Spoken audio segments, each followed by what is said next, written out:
पूर्ण प्राचीन भारत का महारिवीजन हम करने जा रहे हैं और एक ही वीडियो में एक ही क्लास में आप सभी संपूर्ण प्राचीन भारत का महारिवीजन कर पाएंगे। यहां पर देखिए, मैं आप सभी के साथ क्वेश्चंस लेकर के आया हूं जो कि प्राचीन भारत से जुड़े हुए हैं और प्राचीन भारत के हर एक सेक्शन से जुड़े हुए हैं। पाषाण काल से भी क्वेश्चन है, पाषाण काल के बाद इंडस वैली सिविलाइजेशन से भी हैं, वैदिक कल्चर से भी हैं, पोस्ट वैदिक कल्चर से भी हैं, महाजनपद काल से भी हैं, इसके बाद आपका मगध साम्राज्य से भी हैं, मौर्य काल से हैं, मौर्योत्तर काल से हैं, गुप्त काल से हैं, गुप्तोत्तर काल से हैं और साथ ही आर्टिन कल्चर से भी हैं। ये वो क्वेश्चन है जो एग्जाम में पूछे जाने की प्रायिकता ज्यादा होती है। ये पिछले साल से पूछे गए क्वेश्चन हैं जो बार बार रिपीट होते हैं और ये क्वेश्चन मैंने घटना चक्र जो आपकी भारत के इतिहास की आती है वहां पर बहुत शानदार काम किया गया है। आप सभी को मैं हमेशा रिकमेंड करता हूं कि घटना चक्र जरूर पढ़िए, वहीं से इन प्रश्नों को, वहां के संकलन को ही, घटना चक्र में पिछले साल के क्वेश्चनों का ही संकलन है, वहां से ही ये प्रश्न मैंने लिए हैं आप सभी के लिए। तो आप समझ सकते हैं कि एक बड़ा चुनाव है और आप सभी के लिए मैं मोतियां चुन के लाया हूं, हीरे चुन के लाया हूं।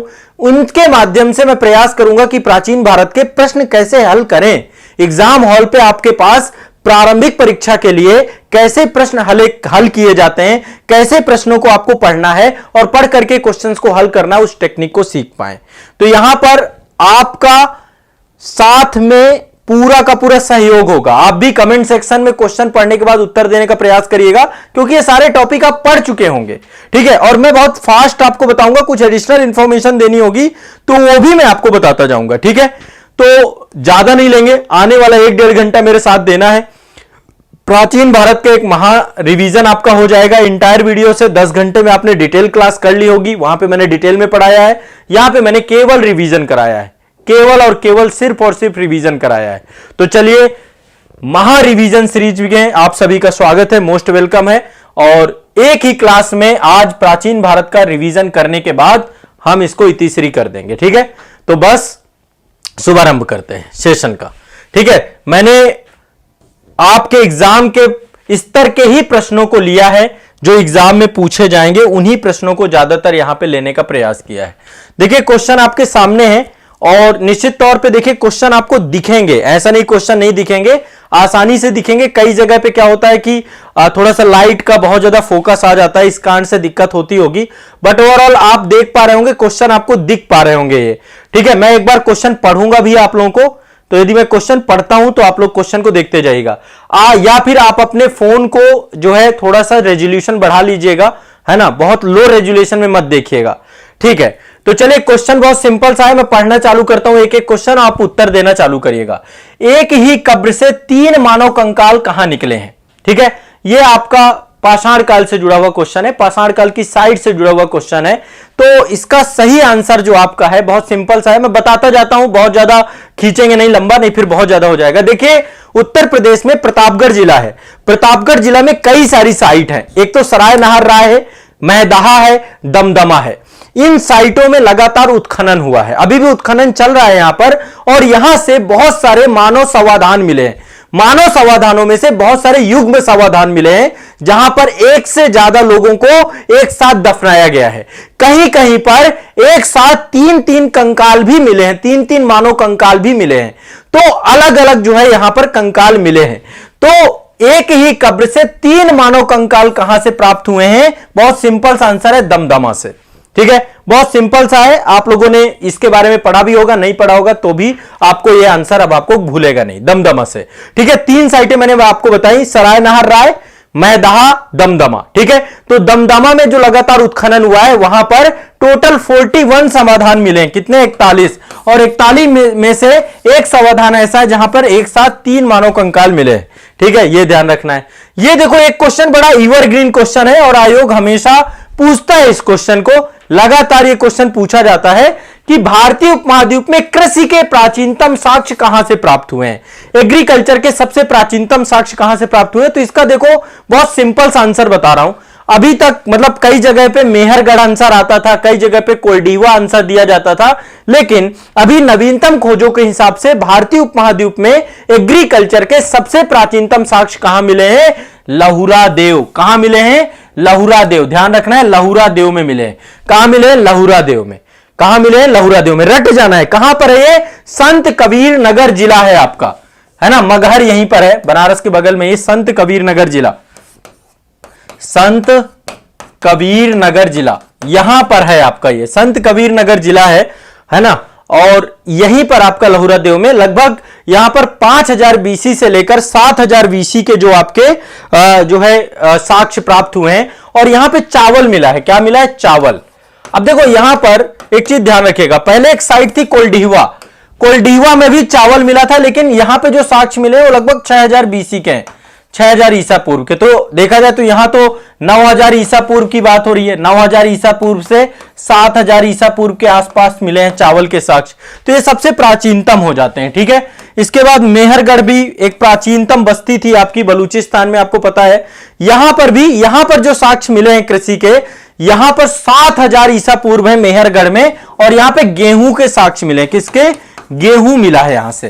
तो देखो लहुरा देव से चावल, कोल्डिहवा से चावल, पर कोल्डिहवा में आपके 6000 बीसी के चावल हैं, और यहां पर आपके जो है 9000 से। तो ये एक क्वेश्चन आपका ये बनता है, ठीक है। क्वेश्चन मतलब मुझे ऐसा लगता है कि इस तरीके क्वेश्चन पूछा है कई बार, आयोग फिर आगे पूछता है, तो भी आपको ध्यान रखना है। इसके बाद देखो ये क्वेश्चन एवरग्रीन रहता है, भीमबेटका से क्वेश्चन पूछ लेता है कि भीमबेटका किस लिए प्रसिद्ध है। तो आपको पता है कि मध्य प्रदेश में रायसेन जिले में भीमबेटका है, और प्रागैतिहासिक काल की साइट है।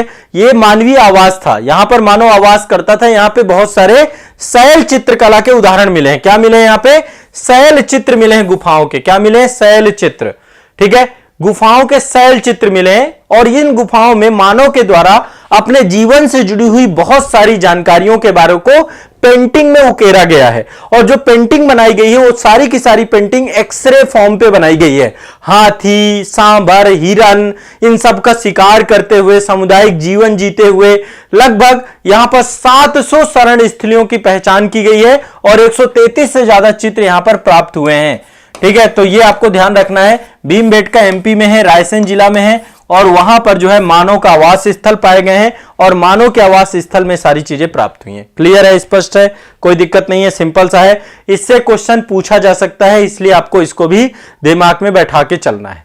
चलिए अगला चलते हैं। कहता है निम्नलिखित में से किस स्थल से मानव कंकाल के साथ साथ कुत्ते को दफनाए जाने के भी समाधान प्राप्त हुए? मतलब मानव के साथ साथ कुत्ते को कहां पे दफनाया गया है, ये बहुत फेवरेट टॉपिक है, कई बार ये क्वेश्चन पूछा जा चुका है। तो ये आपका कश्मीर है, जम्मू कश्मीर में श्रीनगर के निकट उत्तर पश्चिम क्षेत्र में बुर्ज होम एक जगह है, नवपाषाण काल की साइट है। कौन सी है? बुर्ज होम, नवपाषाण काल, नवपाषाण काल की साइट है। और यहां पर मानव के साथ कुत्ते को दफनाए जाने के भी साक्ष्य प्राप्त हुए हैं। तो पशुपालन के बारे में भी पता चलता है ये। और यहां पर गर्तावास मिले हैं, गर्तावास मतलब गड्ढों वाले घर, गर्तावास गड्ढे वाले घर मिले, गड्ढों में घर बनाकर मानव यहां पर रहता था, ठीक है। तो जम्मू कश्मीर के श्रीनगर में उत्तर पश्चिम में बुर्ज होम में नवपाषाणिक अवस्था के मानव कंकाल के साथ कुत्ते को दफनाए जाने के साक्ष्य मिले हैं। तो देखो ये सिंपल वन लाइनर क्वेश्चन है। एग्जाम हॉल पे जब आप जाओगे तो एक तो समझिए निगेटिव मार्किंग जहां जहां पर है, बहुत सारे स्टेट पीसीएस ऐसे हैं जहां पे निगेटिव मार्किंग है, आईएएस में तो निगेटिव मार्किंग है। वहां पर आपको देखना है कि यदि क्वेश्चन पढ़ते ही आपको पता है कि यार ये मैं पहले पढ़ चुका हूं, सबसे पहला जो ऑप्शन क्लिक करता है उसको श्योरिटी के साथ आप मार सकते हो। बाकी यदि आपको लगता है यार मैंने कभी पढ़ा नहीं, मुझे पता ही नहीं, तो इनको छोड़ दो, ज्यादा अच्छा है। बहुत ज्यादा इनमें फिर उलझोगे तो फिर ये गलत कर बैठोगे, क्योंकि ये फैक्चुअल क्वेश्चन है पूरी तरीके से। कैसे क्वेश्चन है? फैक्चुअल क्वेश्चन है। कैसे क्वेश्चन है? फैक्चुअल। अब देखो एक टाइप आपका क्वेश्चन का बहुत ज्यादा जो फेवरेट है वो आता है सुमेलित करने को लेकर के। सुमेलित कीजिए, सूची 1 को सूची 2 से सुमेलित करिए। अब यहां पे दो चीजें होती हैं, कई बार क्या होता है कि 1-2 आपको पता है तो उससे क्या होता है तुक्का भी लग जाता है, लेकिन अब धीरे धीरे आयोग भी स्मार्ट हो रहा है, आयोग जो है तुक्का नहीं लगने देता है, इस तरीके से भी चीजें बनाता है। तो यहां पर देखिए ऑप्शन दिए रहते हैं, कूट दिए रहते हैं, और इन कूटों में आपको इसको देखना होता है। तो यहां पे देखिए सिंपल सा है, यदि आपको पता है, जैसे आपको पता है जुता हुआ खेत कालीबंगा से मिला है, ठीक है। आप यदि मेरी क्लासेस किए हुए हैं तो सही में ये सारे क्वेश्चन आपके लिए कुछ है ही नहीं, सिंपली कर लोगे, सब बहुत आसान है।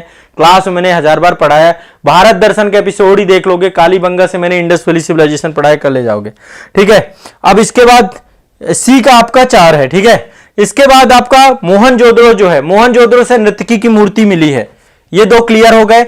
हड़प्पा से सवादान R37 है कब्रिस्तान जो मिला है, और लोथल से गोंदीवाड़ा मिला है। बस ये ध्यान रखना है, ए का 1 है, बी का 2 है, ठीक है, सी का 4 है, तो ये आपका ए का 1, सी ये आपका चौथा, इसका डी सही ऑप्शन। थोड़ा सा सावधानी बरतना इस तरीके के क्वेश्चन में, है ना। एलिमिनेशन मेथड से भी कई बार क्वेश्चन निकल जाएगा और कई बार आपको दिक्कत भी हो सकती है, तो दोनों चीजों में थोड़ा सा समझदारी के साथ काम करना है, ठीक है। तो एक क्वेश्चन ये आपका पूछता है हड़प्पा और उसके स्थल, इन दोनों से क्वेश्चन आता है, तो हड़प्पा और स्थल को लेकर के आपने निश्चित तौर पे आज की क्लास में मैंने बताया है, जो इंटायर वीडियो है वहां पे चर्चा की है। इंटायर वीडियो आप सभी के लिए रामबाण है, बहुत डिटेल में इन डेप्थ में सारी चीजें पढ़ाई है मैंने। यदि आप इंटायर वीडियो को ईमानदारी के साथ पूरा कर लेते हैं, प्राचीन भारत के रट जाएंगी चीजें आपकी सारी की सारी, ये क्वेश्चन कुछ नहीं है आपको, ठीक है। चलो अगला चलते हैं। यहां पर देखिए सूची 1 और सूची 2 को सुमेलित करना है, नीचे दिए गए कूट हैं आपके। एक तो कह रहा है यहां पे नदियां हैं, देखिए कौन सी नदी के किनारे कौन सा जो है इंडस वैली सिविलाइजेशन का जो है आपका साइट थी। बहुत सिंपल है, हड़प्पा आपका रावी नदी के किनारे था, ठीक है। कालीबंगा आपकी घग्गर के हैं, लोथल आपकी भोगवा है, रोपड़ आपकी सतलज है। रोपड़ पंजाब में है, पंजाब, गुजरात ये आपका राजस्थान की साइट है, और ये आपकी पाकिस्तान में है इस समय, ठीक है। तो ये नदियां बस सिंपल सा आपको पता है तो कर डालोगे, इसमें कौन सा बहुत बड़ा रॉकेट साइंस है, ठीक है। तो सिंपल सा ए का 3 है, ए का 3। अब यहां पे देखिए सिंपल से देख सकते हो ए का 3, लेकिन देखो ए का 3 में 2 हैं आपको, तो आपको पता होगा तो कर पाओगे कालीबंगा। फिर इसके बाद कह रहा है बी का 2 है, तो बी का 2 इसी में है, ए सही है इसका। तो एलिमिनेशन मेथड से भी आप इसको कर सकते हैं, 1-2 पता करके भी आपके क्वेश्चन निकल जाएंगे, ठीक है। ये है नेक्स्ट, 2 सूचियां दी गई हैं, सूची 1 और सूची 2 को सुमेलित करना है, और सूची में दिए गए तो यहां पे भी हड़प्पा पुरा स्थल आपके दिए गए हैं, और हड़प्पा पुरा स्थलों को आपको बताना है कि भारत के किस राज्य से जुड़े हुए हैं, ठीक है। ये देखिए हड़प्पा पुरा स्थल है और भारत के किस राज्य से जुड़े हुए हैं ये आपको बताना है। तो एक तो जगह बालू, शायद आपने सुनी ना हो, लेकिन ये हरियाणा में है आपकी, ठीक है, सिंपल सा है। मांडा सब जानते हैं, जम्मू कश्मीर में है, सबसे उत्तरी स्थल है आपका ये, ठीक है। और पाडरी आपका गुजरात में है, हुलास आपका उत्तर प्रदेश में है, हुलास आपका उत्तर प्रदेश में है। तो ये देखो कई बार कई पूरा स्थल टिपिकल भी पूछता है, और इसीलिए डिटेल में चीजों को पढ़ना जरूरी होता है। यूपी स्पेशल की क्लास में मैंने उत्तर प्रदेश के इंडस वैली सिविलाइजेशन के स्थल पढ़ाए थे, तो शायद आपके लिए आसान हो जाता। सभी लोग इत्मीनान से सुनते जाना है, बस देखते जाना है, सुनते जाना है, शायद ये क्वेश्चन आपको एग्जाम हॉल पे रिपीटेड मिल जाए। मैं वो क्वेश्चन ज्यादा लेकर के चल रहा हूं जो रिपीट होने की संभावना जिनकी ज्यादा है, ठीक है। तो ये आपको ध्यान रखना है, बहुत सिंपल सा है। बालू आपका हरियाणा में, मांडा जम्मू कश्मीर में। देखो यहां पे एक चीज पढ़ लेते हैं, सिंपल सा 2 मिनट लगेगा। देखो इंडस वैली सिविलाइजेशन जो आपकी है, सिंधु घाटी सभ्यता है, इसका सबसे उत्तरी स्थल, सबसे दक्षिणी स्थल, सबसे पश्चिमी और सबसे पूर्वी, ये यहीं पे पढ़ा दे रहा हूं। ये है आपका आलमगीरपुर, यूपी में पड़ता है, आलमगीरपुर, ठीक है। मेरठ बागपत वाला क्षेत्र आपका है, ये आपका यूपी में है। दूसरा सबसे उत्तर स्थल मांडा, सब लोगों को पता होगा, ये आपका JNDK में है, ठीक है। ये आपका है सुत कांगेडोर, ये आपका बलूचिस्तान में पड़ता है, सबसे पश्चिमी स्थल बलूचिस्तान। और सबसे दक्षिणी आपका दैमाबाद है, ये महाराष्ट्र में पड़ता है, दैमाबाद महाराष्ट्र, ठीक है। तो ये स्थलों को लेकर के भी क्वेश्चन आपको पता होने चाहिए, ठीक है। तो सिंपल सा है, मैच द फॉलोइंग है, मैच करा दो, मैच कराने से क्या दिक्कत है, ठीक है। तो एक बार इसको देख लेना, ठीक है। ये पहले का आपका 3 सही है, तो देखो पहले के 3 में A और 3 2 होंगे, ये तो दोनों गलत ही हो गए। इसके बाद है मांडा, मतलब B का 2 है, अब B का 2 देख लो, B का 2 देखो, इसमें भी है, इसमें भी है। अब अगला भी पता होना चाहिए आपको, हुलास आपका यानी D का 1 है, तो D का 1 देख लो, D का 1 इसमें है, इसका D सही है आपका आंसर, सिंपल सा है, ठीक है। चलिए अब यहां पे क्या है, बहुत सारे ये कथन कारण वाले भी क्वेश्चन पूछने लगा है। अब आयोग थोड़ा सा, यूपीएससी तो खूब पूछता है, वो तो कथन कारण और स्टेटमेंट टाइप क्वेश्चन पूछता है, पीएससी वगैरह भी अब इस तरीके के क्वेश्चन में काम करते हैं। तो इसमें देखो एक कथन दिया होता है और एक आपका कारण दिया रहता है। सबसे पहला काम जो आपको करना है, सबसे पहला काम करना है कि आपको देखना है कि कथन सही है कि नहीं सही है, फिर देखना है कारण सही है कि नहीं है, फिर तीसरा काम करना है कि क्या ये कारण इसकी व्याख्या कर रहा है कि नहीं कर रहा है। ये 3 चीजें देखनी है, ठीक है। और देखिए अभी क्या होता है, ये फिक्स है, सबको पता है ए में क्या होगा, ए आर दोनों सही है, आर सही स्पष्टीकरण है। अभी चेंज किया था पैटर्न, अभी यूपीएससी का जो पिछला एग्जाम हुआ था उसमें पैटर्न ही चेंज कर दिया था, तो एक बार आंसर को भी सही से पढ़ना है। अब यहां पे देख लेते हैं कि भाई ये क्या बोल रहा है, और बहुत सिंपल सा है, एक बार आराम से पढ़ेंगे और फिर पता करेंगे।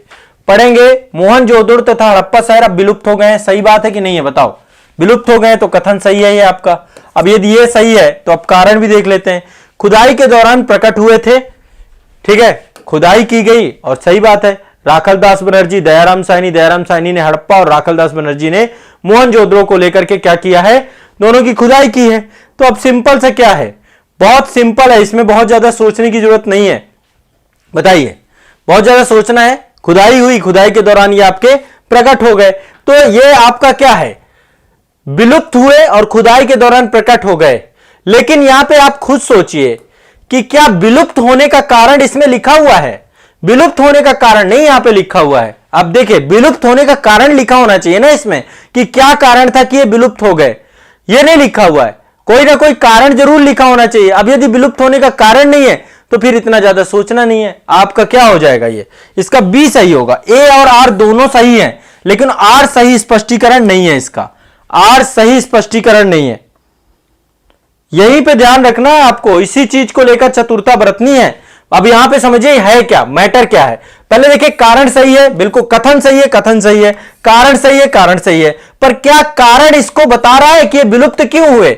यहां पे आपको एक कीवर्ड ढूंढना पड़ेगा कि विलुप्ति का कारण ये लिखा हुआ है क्या, कि विलुप्त हो गए मोहनजोदड़ो और ये इस कारण से। यहां तो कारण लिखा ही नहीं, यहां तो कारण में कुछ और लिखा हुआ है, कारण में लिखा हुआ खुदाई हुई और ये प्रकट हो गए, तो ये आपका स्पष्ट नहीं, इसलिए इसका बी सही होगा, सही आंसर इसका बी है, ठीक है। चलो आगे चलते हैं नेक्स्ट। यहां पर अब ये देखिए इंडस वैली सिविलाइजेशन से भी 2-3 क्वेश्चन मैंने लिए हैं। अब आपके वैदिक में हम प्रवेश कर गए हैं, ठीक है। वैदिक में देखिए यहां पर दिए गए एक सूची दी गई है, और सूची के साथ साथ यहां पर बताया गया है कि कौन सा वेद किस चीज से जुड़ा हुआ है, किस वेद में क्या क्या चीजें दी गई हैं, ठीक है। तो सबसे पहले चलते हैं ऋग्वेद। देखो ये भी मैच द फॉलोइंग है, मैं तो डायरेक्टली आपको इसको देख रहा हूं। ऋग्वेद में देखिए प्रार्थनाएं हैं, क्या है, प्रार्थनाएं दी गई हैं, बहुत सारी प्रार्थनाएं हैं, सूर्य को प्रार्थना है, इंद्र को प्रार्थना है, बहुत सारे देवताओं को प्रार्थना है। इसमें 1028 क्या है आपके सूक्त हैं टोटल, ठीक है, 10 मंडल हैं और इतने सूक्त हैं, ठीक है। और यदि हम मंत्रों की बात करें तो 100552 ये आपके टोटल मंत्र हैं इसमें, ठीक है, ऋचाएं या मंत्र है इसमें, श्लोक है। यजुर्वेद कर्मकांड से जुड़ा हुआ है, किससे जुड़ा हुआ है, कर्मकांड से, तो ये आपका कर्मकांड है, यहां पर कर्मकांड है, यज्ञ कर्मकांड, इसके भी 2 भाग हैं, कृष्ण यजुर्वेद, शुक्ल यजुर्वेद, ठीक है। यदि हम सामवेद की बात करें तो संगीतमय स्रोत है, यहां पर संगीत के बारे में चर्चा की गई है, ठीक है। इसके बाद जो है अथर्ववेद जो आपका है ये तंत्र मंत्र और वशीकरण से जुड़ जाता है, ठीक है। यहां पे तंत्र मंत्र वशीकरण इनके बारे में भी चर्चा की गई है। तो सिंपल सा है, बस इतना पता है तो आपको कर देना है, सिंपल सा। इसका आंसर क्या निकल के आएगा, आंसर अब आप निकाल लो। ए का आपका क्या सही है, 4। अब यहां पे ए के 4 में एक ये है, एक ये है। इसके बाद चलिए इसमें बी का क्या है, 2, तो बी का 2 यहां पे मिल जाएगा आपको, बी का 2, ठीक है। तो सिंपल सा ये आपका निकल गया, ठीक है, बी का 2 है तो इसका ए सही हो जाएगा, सी का 1 है और इसका डी का 3 है। चलिए आगे चलते हैं। यहां पर देखिए आपके वेद दिए गए हैं और दूसरी तरफ उनसे जुड़े हुए जो आपके ब्राह्मण ग्रंथ हैं उनके बारे में चर्चा की गई है, ठीक है। इन दोनों को लेकर के आपको ध्यान में रखना है। क्लियर है, स्पष्ट है। यहां पर देखिए ये आपके 2 सूचियां दी गई हैं कि कौन कौन से ब्राह्मण ग्रंथ किससे जुड़ते हैं। तो ऋग्वेद से 2 जुड़ते हैं, ऐतरेय और कौशितकी। तो ऐतरेय है आपका ऋकव्य, मतलब सिंपल से याद कर लीजिए, ऋग्वेद से कौशितकी और ऐतरेय 2 जुड़ते हैं आपके, ठीक है। सामवेद आपका है, सामवेद से जुड़ते हैं पंचविश, सामवेद से पंचविश। यजुर्वेद से शतपथ ब्राह्मण, यह क्वेश्चन बहुत बार पूछा जाता है, यजुर्वेद से शतपथ ब्राह्मण, यजुर्वेद से शतपथ ब्राह्मण, यजुर्वेद से शतपथ ब्राह्मण, यजुर्वेद से शतपथ ब्राह्मण, दिमाग में बैठा के रखना, यजुर्वेद से क्या है, शतपथ ब्राह्मण, ठीक है। और इसके बाद अथर्ववेद है, अथर्ववेद से गोपद, ये आपके जुड़ते हैं। अब सिंपल सा आपको इसको देख लेना है और इस हिसाब से इसका ए का जो है आपका 3 सही है, तो ए का 3 आपका सी में है, सी सही होगा इसका। ठीक है, तो ये आपको लिस्ट है, सूची है, याद है, क्लास की है आपने, तो वहां पर आपको ये चीजें निकल जाएंगी। अब देखो साथ साथ आप लोग भी देखते जाओ कि आपको कितनी क्लिक कर रही है चीजें, कितनी रिकॉल हो रही हैं। एग्जाम हॉल पे रिकॉल ही तो करना है, और अभी रिकॉल नहीं हो रहा है, घबराना नहीं है, आपका रिवीजन भी हो रहा है, रिकॉल हो जाएगा, घबराना, यदि पढ़ लिया है तो रिकॉल होगा एग्जाम हॉल पे, बस इतनी गारंटी लीजिए। इतना मैं आपको बोल रहा हूं, एग्जाम हॉल पे आपको चीजें रिकॉल जरूर होंगी। ठीक है, चलो आगे चलते हैं। यहां पे वैदिक नदियां हैं और उनके नाम दिए गए हैं, आधुनिक नाम। ठीक है, वैदिक नदियां और उनके आधुनिक नाम सिंपल सा है। कुभा किसको बोलते हैं? कुभा काबुल, कुभा आपकी काबुल नदी है। पुरुषणी, पुरुषणी आपकी रावी नदी है। ठीक है, पुरुषणी नदी। सदा नीरा, सदा नीरा आपकी कौन सी नदी है? सदा नीरा गंडक नदी है आपकी, और सतुद्री आपकी सतलज नदी है। ठीक है, तो प्राचीन नदियों और इससे भी क्वेश्चन कई बार पूछा गया है, ये भी आपको दिमाग में बैठा के रखना है। तो ये सिंपल सा है आपका। कूट अब आप मिलान कर लीजिए, ए का 2 है सही, ए का 2 सही है तो बी सही होगा आपका इसमें। ए का 2 सही है, बी का आपका 3 सही है। ठीक है, तो ये आपका सही ऑप्शन आपका हो गया इसमें। क्लियर है, स्पष्ट है, ये आपका सही ऑप्शन। चलिए वेरी गुड, बहुत बढ़िया। एक क्वेश्चन अब बौद्ध धर्म में चलते हैं। क्वेश्चन पूछा जाता है कि बुद्ध ने, महात्मा बुद्ध ने सबसे ज्यादा अपने सर्वाधिक उपदेश कहां पे दिए हैं? ठीक है, तो बुद्ध ने सर्वाधिक उपदेश कहां पे दिए हैं? सबसे ज्यादा बुद्ध ने उपदेश दिए हैं श्रावस्ती में। कहां पर दिए हैं? श्रावस्ती में। सबसे ज्यादा महात्मा बुद्ध ने उपदेश कहां दिए हैं? श्रावस्ती में। ठीक है, देखिए सबसे ज्यादा शिष्य जो थे वो कौशल राज्य में थे, और उसकी राजधानी ही श्रावस्ती थी। ठीक है, कौशल की राजधानी, कौशल महाजनपद था, कौशल की राजधानी श्रावस्ती थी। तो श्रावस्ती में बुद्ध के सबसे ज्यादा शिष्य थे, इसलिए बुद्ध ने सबसे ज्यादा उपदेश कहां दिए हैं? श्रावस्ती में। ठीक है, सिंपल सा है, बौद्ध धर्म से जुड़ा हुआ क्वेश्चन है। ठीक है, चलिए अगला चलते हैं। नेक्स्ट कह रहा है निम्नलिखित में से 4 स्थानों में बौद्ध संगतियां हुई हैं, और बौद्ध संगतियों का सही कालानुक्रम बता दीजिए। मैंने ये टॉपिक अभी आपको पढ़ाया भी था, एक प्रॉपर एक क्लास में मैंने आपको पढ़ाया था कि पहली बौद्ध संगति कहां हुई, दूसरी कहां हुई, तीसरी कहां हुई, चौथी कहां हुई, ये मैंने आपको बताया था।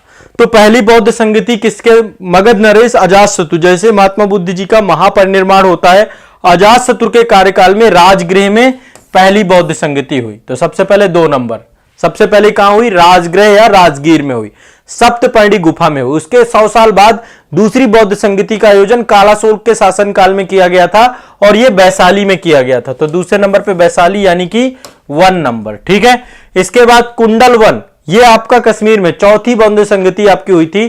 चौथी बौद्ध संगति किसके टाइम पे हुई थी? कनिष्क के टाइम पे। लेकिन उससे पहले तीसरी बौद्ध संगति मौर्य सम्राट अशोक के टाइम पीरियड पे हुई थी, पाटलिपुत्र में। तो तीसरी यहां पे हुई थी, तो यहां पे आएगा 4 नंबर। और इसके बाद आपका चौथे नंबर पे कश्मीर कुंडल वन में आपकी हुई थी, चौथी कनिष्क के टाइम पीरियड पे। ठीक है, वसुमित्र और अश्वघोष की अध्यक्षता में। सिंपल सा है।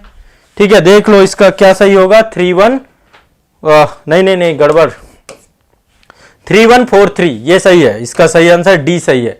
ठीक है, इसका क्या सही है? डी सही है। सिंपल सा है, आपको एक बार देखना। और यहां पे देखिए जल्दबाजी नहीं करना है। अभी आप देख रहे थे, मैं खुद जल्दबाजी कर गया। जल्दबाजी नहीं करना, इत्मीनान से ऑप्शन देखना और फिर करना है। ठीक है, जल्दबाजी करने से बचना है। इसके बाद यहां पे भी सूची दी गई है, और इन सूचियों के बारे में पूछा गया है। ये भी महात्मा बुद्ध से जुड़े हुए हैं कि महात्मा बुद्ध के प्रतीक चिन्ह कौन कौन से हैं, उनके जीवन के जुड़े हुए घटनाक्रमों से। तो सिंपल सा है, ये भी यदि आपने पढ़ा है तो आप कर ले जाओगे। जन्म से तो कमल जुड़ता है। ठीक है, जन्म से कमल जुड़ता है। प्रथम जो उन्होंने प्रवचन दिया था, या पहला उपदेश दिया, धर्मचक्र प्रवर्तन बोलते हैं। ठीक है, महाबोधि आपका बोधि वृक्ष से जुड़ा हुआ है उनका, और गृह त्याग की घटना घोड़ा से जुड़ी हुई है। तो ये आपके प्रतीक चिन्ह है। जन्म आपका कमल से, प्रथम प्रवचन धर्मचक्र प्रवर्तन, महाबोधि बोधि वृक्ष, और त्याग आपका घोड़ा, इससे जुड़ा हुआ है। ठीक है, स्पष्ट है। तो इसका जो है ऑप्शन ए का 4 है। ए का 4 जो है आपका इसमें है, डी नंबर पे भी है और बी पे भी है। ठीक है, और इसका दूसरा है बी का 2। हाँ, तो ये सही होगा आपका, डी नंबर सही है, इसका डी नंबर सही है। सिंपल सा है। चलिए नेक्स्ट है एशिया, लाइट ऑफ एशिया किसे कहा जाता है? एशिया का ज्योतिपुंज किसे कहा जाता है? लाइट ऑफ एशिया के नाम से कौन जाने जाते हैं? तो लाइट ऑफ एशिया के नाम से गौतम बुद्ध को जाना जाता है। किसे जाना जाता है? गौतम बुद्ध को। लाइट ऑफ एशिया के नाम से गौतम बुद्ध जाने जाते हैं। नेक्स्ट है, क्षणिकवाद का प्रतिपादन किसने किया? क्षणिकवाद का प्रतिपादन, देखिए एक चीज और ध्यान रखिएगा लाइट ऑफ एशिया के बारे में, एक चीज और ध्यान लीजिए। इसकी पुस्तक, एक पुस्तक है आपकी लाइट ऑफ एशिया, ठीक है, एक बुक लिखी गई है। किसने लिखी? एडविन अर्नाल्ड ने। मान लीजिए क्वेश्चन पूछ लेता है, एडविन अर्नाल्ड, उसकी पुस्तक है आपकी एडविन अर्नाल्ड। एडविन अर्नाल्ड की पुस्तक है लाइट ऑफ एशिया। तो उसी के तहत ही ये पूरा का पूरा पूरी जानकारी महात्मा बुद्ध के ऊपर लिखी गई है, ठीक है। महात्मा बुद्ध के ऊपर है लाइट ऑफ एशिया पुस्तक, ध्यान रखना इस बात को, ठीक है। चलिए अगला है, क्षणिकवाद का प्रतिपादन किसने किया है? तो क्षणिकवाद का प्रतिपादन ये बौद्ध धर्म में किया गया है, महात्मा बुद्ध से जुड़ा हुआ है। क्षणिकवाद का सिद्धांत बुद्ध से संबंधित है। क्षणिकवाद का मतलब होता है कि बुद्ध के अनुसार संसार में कुछ भी स्थायी नहीं है, कुछ भी नित्य नहीं है, कुछ भी हमेशा के लिए नहीं है, हर चीज एक समय बाद समाप्त हो जाएगी। नित्य क्या है? सिर्फ और सिर्फ आपकी आत्मा, आत्मा भी जो है आपकी बाद में परमात्मा में जाके विलीन हो जाएगी।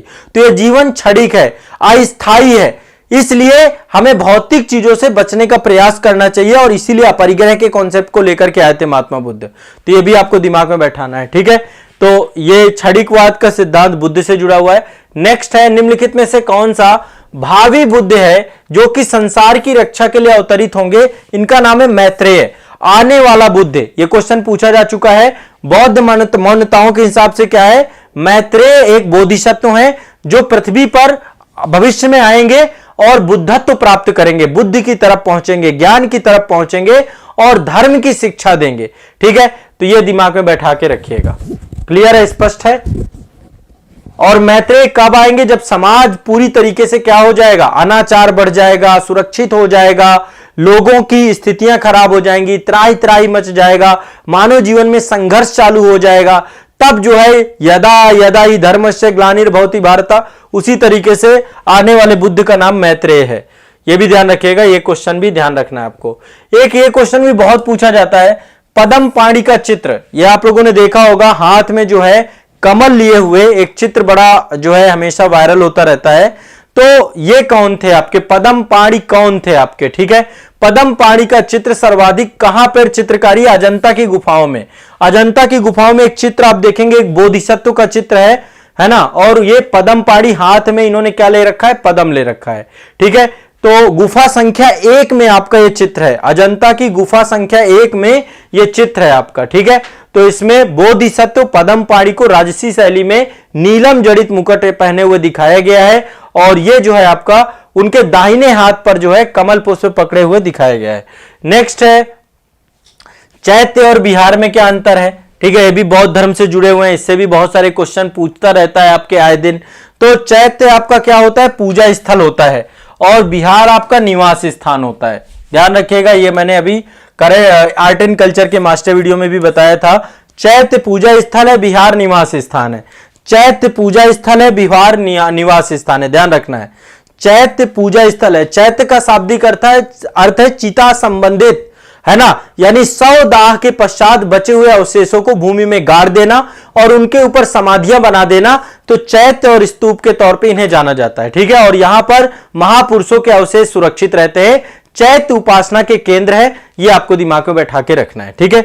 चलिए अगला चलते हैं। यहां पे देखिए 2 सूची दी गई हैं और एक में तीर्थंकर दिए गए हैं और दूसरे उनसे जुड़े हुए चिन्ह दिए गए हैं।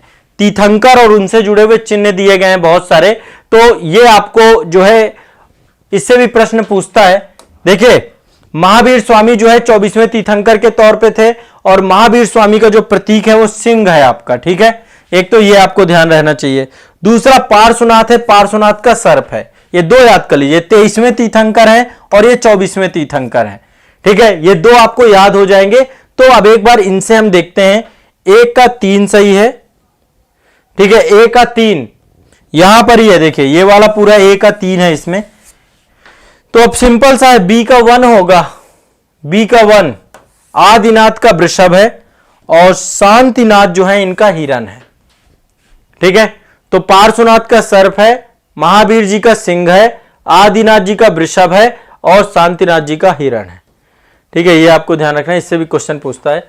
नेक्स्ट कह रहा है निम्नलिखित तीर्थंकरों पर विचार कीजिए और उनके क्रमानुसार भी, ये मतलब अपने आप में थोड़ा कठिन क्वेश्चन है, छोड़ देने वाला क्वेश्चन है, छोड़ देने चाहिए ऐसे क्वेश्चन। 24 के 24 तीर्थंकर भाई किसको याद रहते हैं बताओ, किसको याद रहते हैं? एक दो याद रहेंगे आपको। ऋषभ देव पता होते हैं, पहले तीर्थंकर हैं। ऋषभ देव के बाद अजित नाथ आए, फिर संभव नाथ आए, फिर अभिनंदन आए, फिर सुमित नाथ आए, पदम प्रभु आए, सुपार्श्वनाथ आए, चंद्रदेव आए। कोई मतलब पूरे याद नहीं रखता है। लास्ट में 24वें आपके महावीर स्वामी थे, पार्श्वनाथ थे, 22वें आपके अरिष्ट नेमी थे, अरिष्ट नेमी या नेमिनाथ के तौर पे जानते हैं।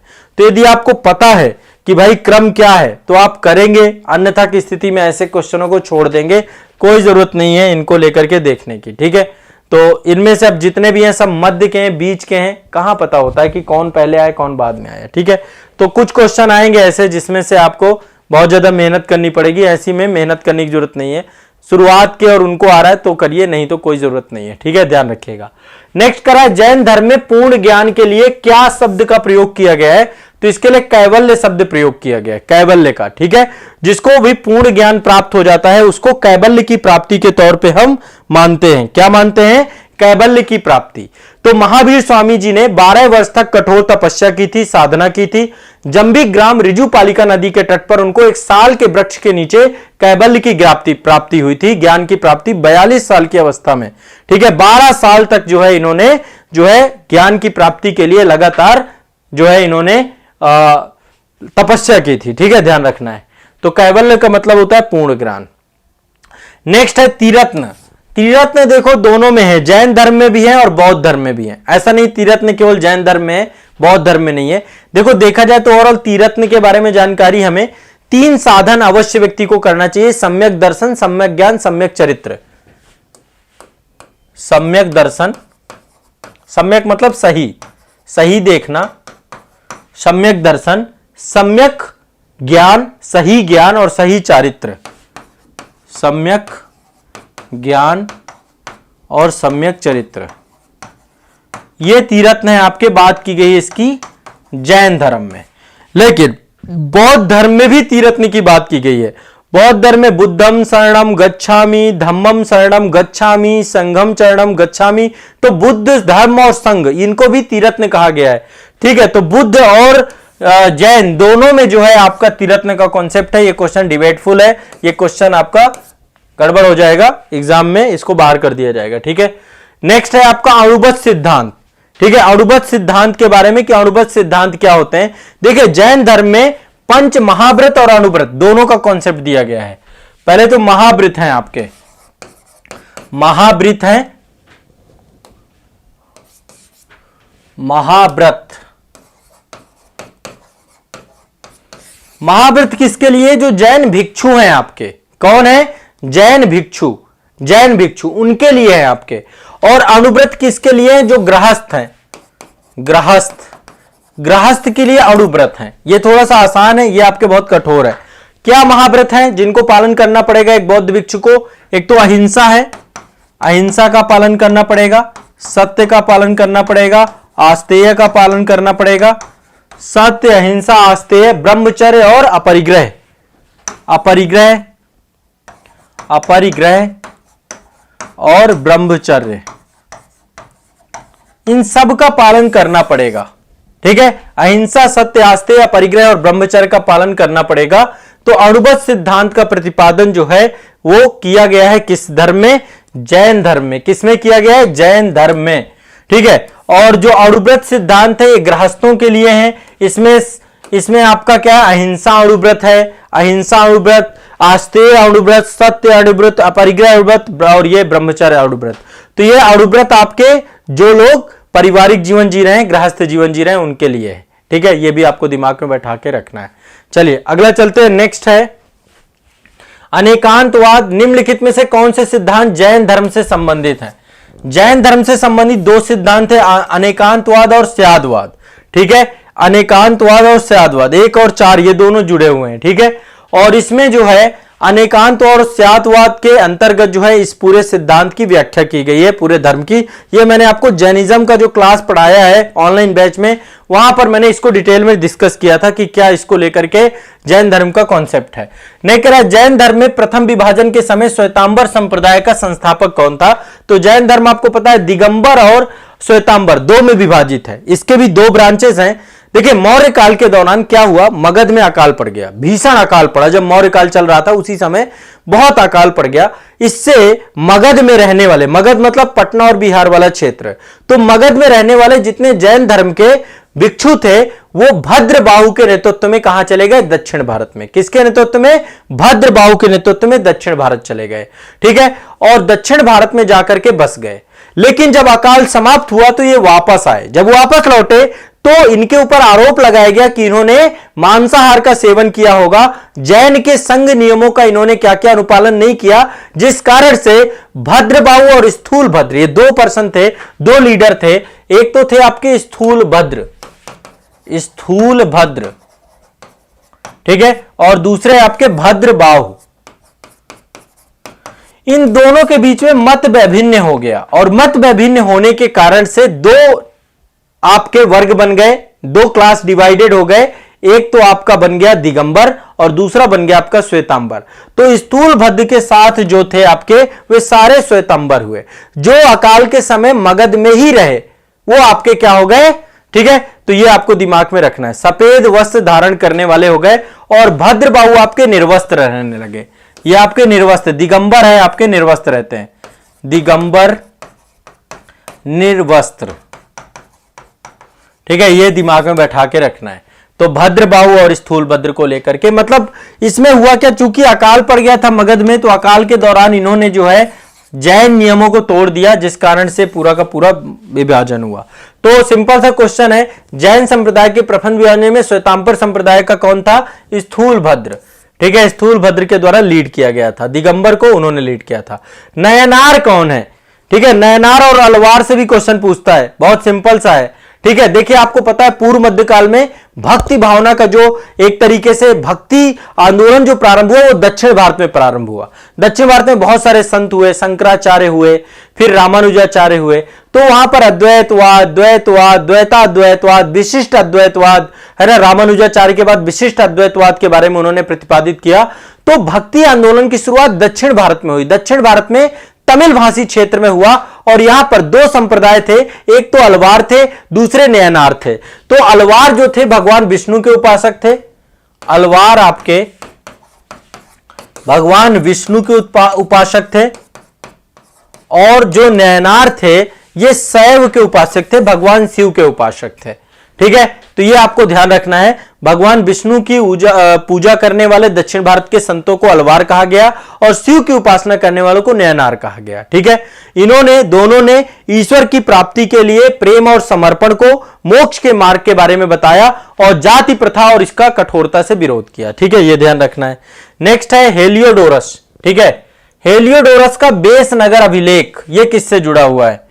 बेस नगर, विदिशा वाला क्षेत्र है आपका, उससे जुड़ा हुआ है, ठीक है। तो ये आपका जो है भागवत धर्म से जुड़े हुए थे। भागवत धर्म का पहला जो है आपका ये प्रथम अभिलेख के तौर पे है। ये आपका एक जो है हेलियोडोरस का गरुड़ स्तंभ है। इससे पता चलता है कि जो यवन का राजदूत था हेलियोडोरस, उसने भागवत धर्म को ग्रहण कर लिया था और भगवान वासुदेव को जो है देवताओं का देवता इसके द्वारा बोला गया था, देव देवश बोला गया था, ठीक है। तो हेलियोडोरस का जो है बेस नगर अभिलेख है, इसमें वासुदेव के बारे में चर्चा मिलती है। किसके बारे में? वासुदेव के बारे में चर्चा मिलती है, ठीक है। यह आपको ध्यान रखना, भागवत धर्म से जुड़ा हुआ है, भागवत धर्म से। इसके बाद नेक्स्ट है प्रस्थान त्रयी। प्रस्थान त्रयी में किनको सम्मिलित नहीं किया गया है?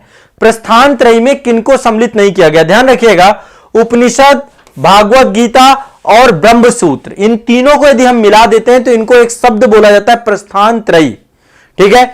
उपनिषद, ब्रह्मसूत्र और भगवत गीता, इन तीनों को मिला देते हैं तो प्रस्थान त्रयी मिलती है। और ये वेदांत का सबसे प्रमुख जो है ग्रंथ के तौर पे होता है आपका, ठीक है। तो सिंपल सा है, इसका ऑप्शन ए सही होगा। क्या सही होगा? ए सही होगा। ए आपका भागवत, आपका इसका प्रस्थान त्रयी का हिस्सा नहीं है, प्रस्थान त्रयी का हिस्सा भागवत नहीं है, ठीक है।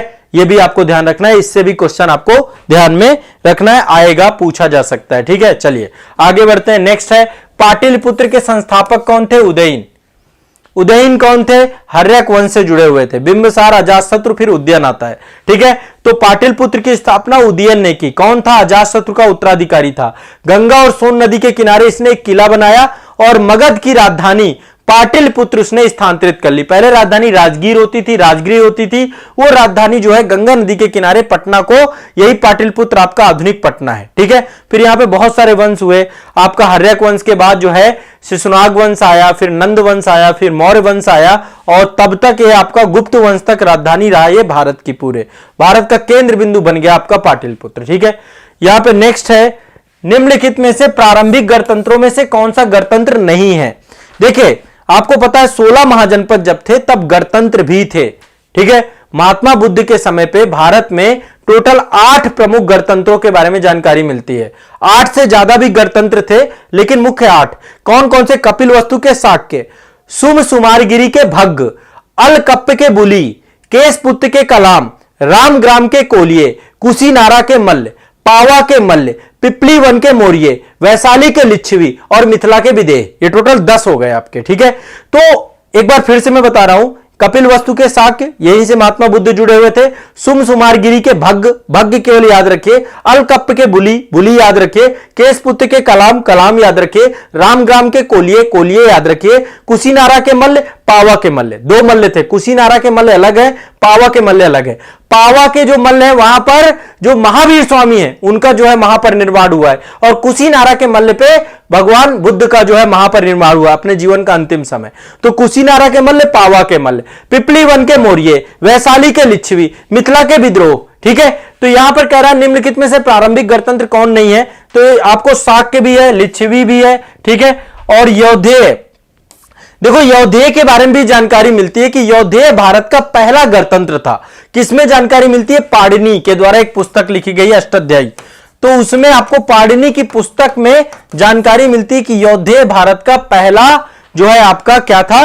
तो ये आपके सारे के सारे प्रारंभिक गणतंत्र थे। ये क्वेश्चन डिबेटफुल है। ठीक है, ये क्वेश्चन डिबेटफुल है, सारे के सारे इससे जुड़ते हैं। क्लियर है, स्पष्ट है, बहुत आसान है, बहुत ज्यादा सोचना नहीं है। नेक्स्ट आगे चलते हैं। कह रहा 16 महाजनपदों के बारे में जानकारी कहां से मिलती है? तो 16 महाजनपदों के बारे में जानकारी कहां से मिलती है? एक तो बौद्ध ग्रंथ है आपका अंग्युत्तर निकाय। कहां से? बौद्ध ग्रंथ अंग्युत्तर निकाय। ठीक है, यह है आपका बौद्ध ग्रंथ अंग्युत्तर निकाय से जानकारी मिलती है 16 महाजनपदों की। कौन कौन से थे? अंग, मगध, काशी, कोसल, बज्जी, मल्ल, चेदी, वत्स, कुरु, पंचाल, सूरसेन, मत्स्य, अस्मक, अवंती, गंधार, कंबोज। रट जाना है, दिमाग में याद कर लेना है। अंग, चंपा थी राजधानी। अंग, मगध, काशी, कौशल, वज्जी, मल्ल, चेदी, वत्स, कुरु, पंचाल, मत्स्य, सूरसेन, अस्मक, अवंती, गंधार, कंबोज। सबसे दक्षिणी कौन था आपका? अस्मक। सबसे दक्षिणी कौन सा था आपका? अस्मक। सबसे दक्षिणी था अस्मक। तो 16 महाजनपदों के बारे में जानकारी मिलती है अंग्युत्तर निकाय में। और जैन ग्रंथ है भगवती सूत्र, भगवती सूत्र में भी जानकारी मिलती है 16 महाजनपदों की। यह भी आपको दिमाग में बैठा के चलना है। ठीक है, चलिए, तो 6ठी शताब्दी ईसा पूर्व 16 महाजनपदों के बारे में जानकारी अंग्युत्तर निकाय से मिलती है। नेक्स्ट कह रहा है ये कालक्रम के हिसाब से बताओ कि भैया पहले कौन आया, बाद में कौन आया। ठीक है, तो सबसे पहले आपका आया हर्यक वंश। किसने स्थापना की हर्यक वंश की? स्थापना की बिंबिसार ने। 544 बीसी में आपका ये स्टैब्लिश हुआ था। 544 से लेकर 412 बीसी तक आपका हर्यक वंश था। ठीक है, मगध का पहला वंश था हर्यक वंश, ध्यान रखना इस बात को। हर्यक वंश के बाद आपका मौर्य वंश जो है, मौर्य वंश का समय पीरियड आपका 321 बीसी है आपका। 321 बीसी में चंद्रगुप्त मौर्य के द्वारा यह बनाया गया और 184 बीसी तक रहा। ठीक है, इसके बाद नंद वंश मौर्य वंश से पहले था। 344 बीसी से लेकर के 321 बीसी तक आपका ये था। शुंग वंश आपका मौर्य वंश के बाद आया। मौर्य वंश के बाद शुंग वंश आया। तो ये कब होगा? 184 से लेकर के, यहां पे देखिए 184 में समाप्त हो जाता है ना, तो ये आपका 184 बीसी से लेकर के कहां तक है आपका? 184 से लेकर 75 बीसी तक, 75 बीसी तक। ठीक है, अब आप इनको क्रम से सजा लीजिए। सबसे पुराना तो ये है आपका 4 नंबर। अब देखो 4 नंबर केवल यहीं पर है। ठीक है, सबसे पुराना आपका, तो इसका 20 सही है। बी ऑप्शन सही है। ठीक है, ऐसे टाइम पीरियड भी देखो पूछ लेता है, और इसीलिए मैं क्लास वगैरह में आपको टाइम पीरियड में डिटेल से बताता हूं। क्लास में देखो मैंने बहुत चीजें आसान से पढ़ाई हैं। जिन लोगों ने मुझसे प्राचीन भारत की क्लास की है, आप में से बहुत सारे बच्चे होंगे जो कि प्राचीन भारत की क्लास किए होंगे, आप लोग पाएंगे कि ये सब क्वेश्चन आपके लिए कुछ खास नहीं, सिंपली आप इन क्वेश्चंस को हल कर पाओगे, इतना ज्यादा आपको सोचना नहीं है। ठीक है, चलिए आगे चलते हैं। नेक्स्ट कह रहा लगभग 2 वर्ष के अभियान के पश्चात सिकंदर महान ने 325 ईसा पूर्व भारत को छोड़ दिया। बिल्कुल सही कथन है। सिकंदर आया और बितास्ता का युद्ध हुआ, है ना, और बितास्ता का युद्ध में आपको पता है कि भारत पोरस जो वहां पर था उसको जो है वहां पर उसको पराजित किया, लेकिन इसके बाद फिर सितंबर के बाद उसकी सेना वापस यूनान लौटने चली जाती है। ठीक है, तो कथन एक सही है आपका। ठीक है, कथन एक सही है। इसके बाद कहता है लगभग 2 वर्ष यहां पे वह चंद्रगुप्त मौर्य से पराजित हुआ। यह कथन गलत है। चंद्रगुप्त उससे मिला जरूर था, लेकिन चंद्रगुप्त उस समय शासक ही नहीं था, और तो चंद्रगुप्त बच गया बहुत ज्यादा। ठीक है, नहीं तो पता चला सिकंदर ही निपटा देता। तो सिकंदर से उसका एक मुकाबला जरूर हुआ था, तो इसलिए कथन ये गलत है आपका, कारण गलत है। तो ये कारण गलत है, तो इसका सी ऑप्शन सही हो जाएगा। ए सही है परंतु आर गलत है। ए सही है परंतु आर गलत है, ध्यान रखना इस बात को। क्लियर है, स्पष्ट है। चलो, यूनानी लेखक जस्टिन के द्वारा सैंड्रोकोटस किसको कहा गया है, ये एक नाम लिया गया है।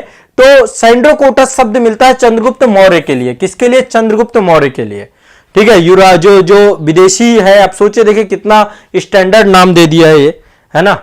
और विलियम जोन्स आपके जो पहले विद्वान थे, उन्होंने सैंड्रोकोटस की पहचान जो है चंद्रगुप्त मौर्य के द्वारा की गई थी। तो चंद्रगुप्त मौर्य को अलग अलग नाम दिया गया है। एरियन और प्लूटार्क के दो भी जो इतिहासकार है, इन्होंने चंद्रगुप्त मौर्य को एंड्रोकोट्स दिया है और इसने सैंड्रोकोट्स दिया है। तो ये अलग अलग नाम देखने को मिलते हैं। ठीक, चलिए आगे चलते हैं। डाइमेकस कब आया भारत में? यह भी आपका एक राजदूत था डाइमेकस, और यह भारत में आया था बिंदुसार के समय पे। ठीक है, बिंदुसार जो आपका चंद्रगुप्त मौर्य के बाद शासक था। तो सीरिया का राजा था एंटियोकस। कौन था? एंटियोकस, उसका दूत था ये एंटियोकस, सीरिया का राजा। उसके समय बिंदुसार से संबंध बहुत अच्छे थे।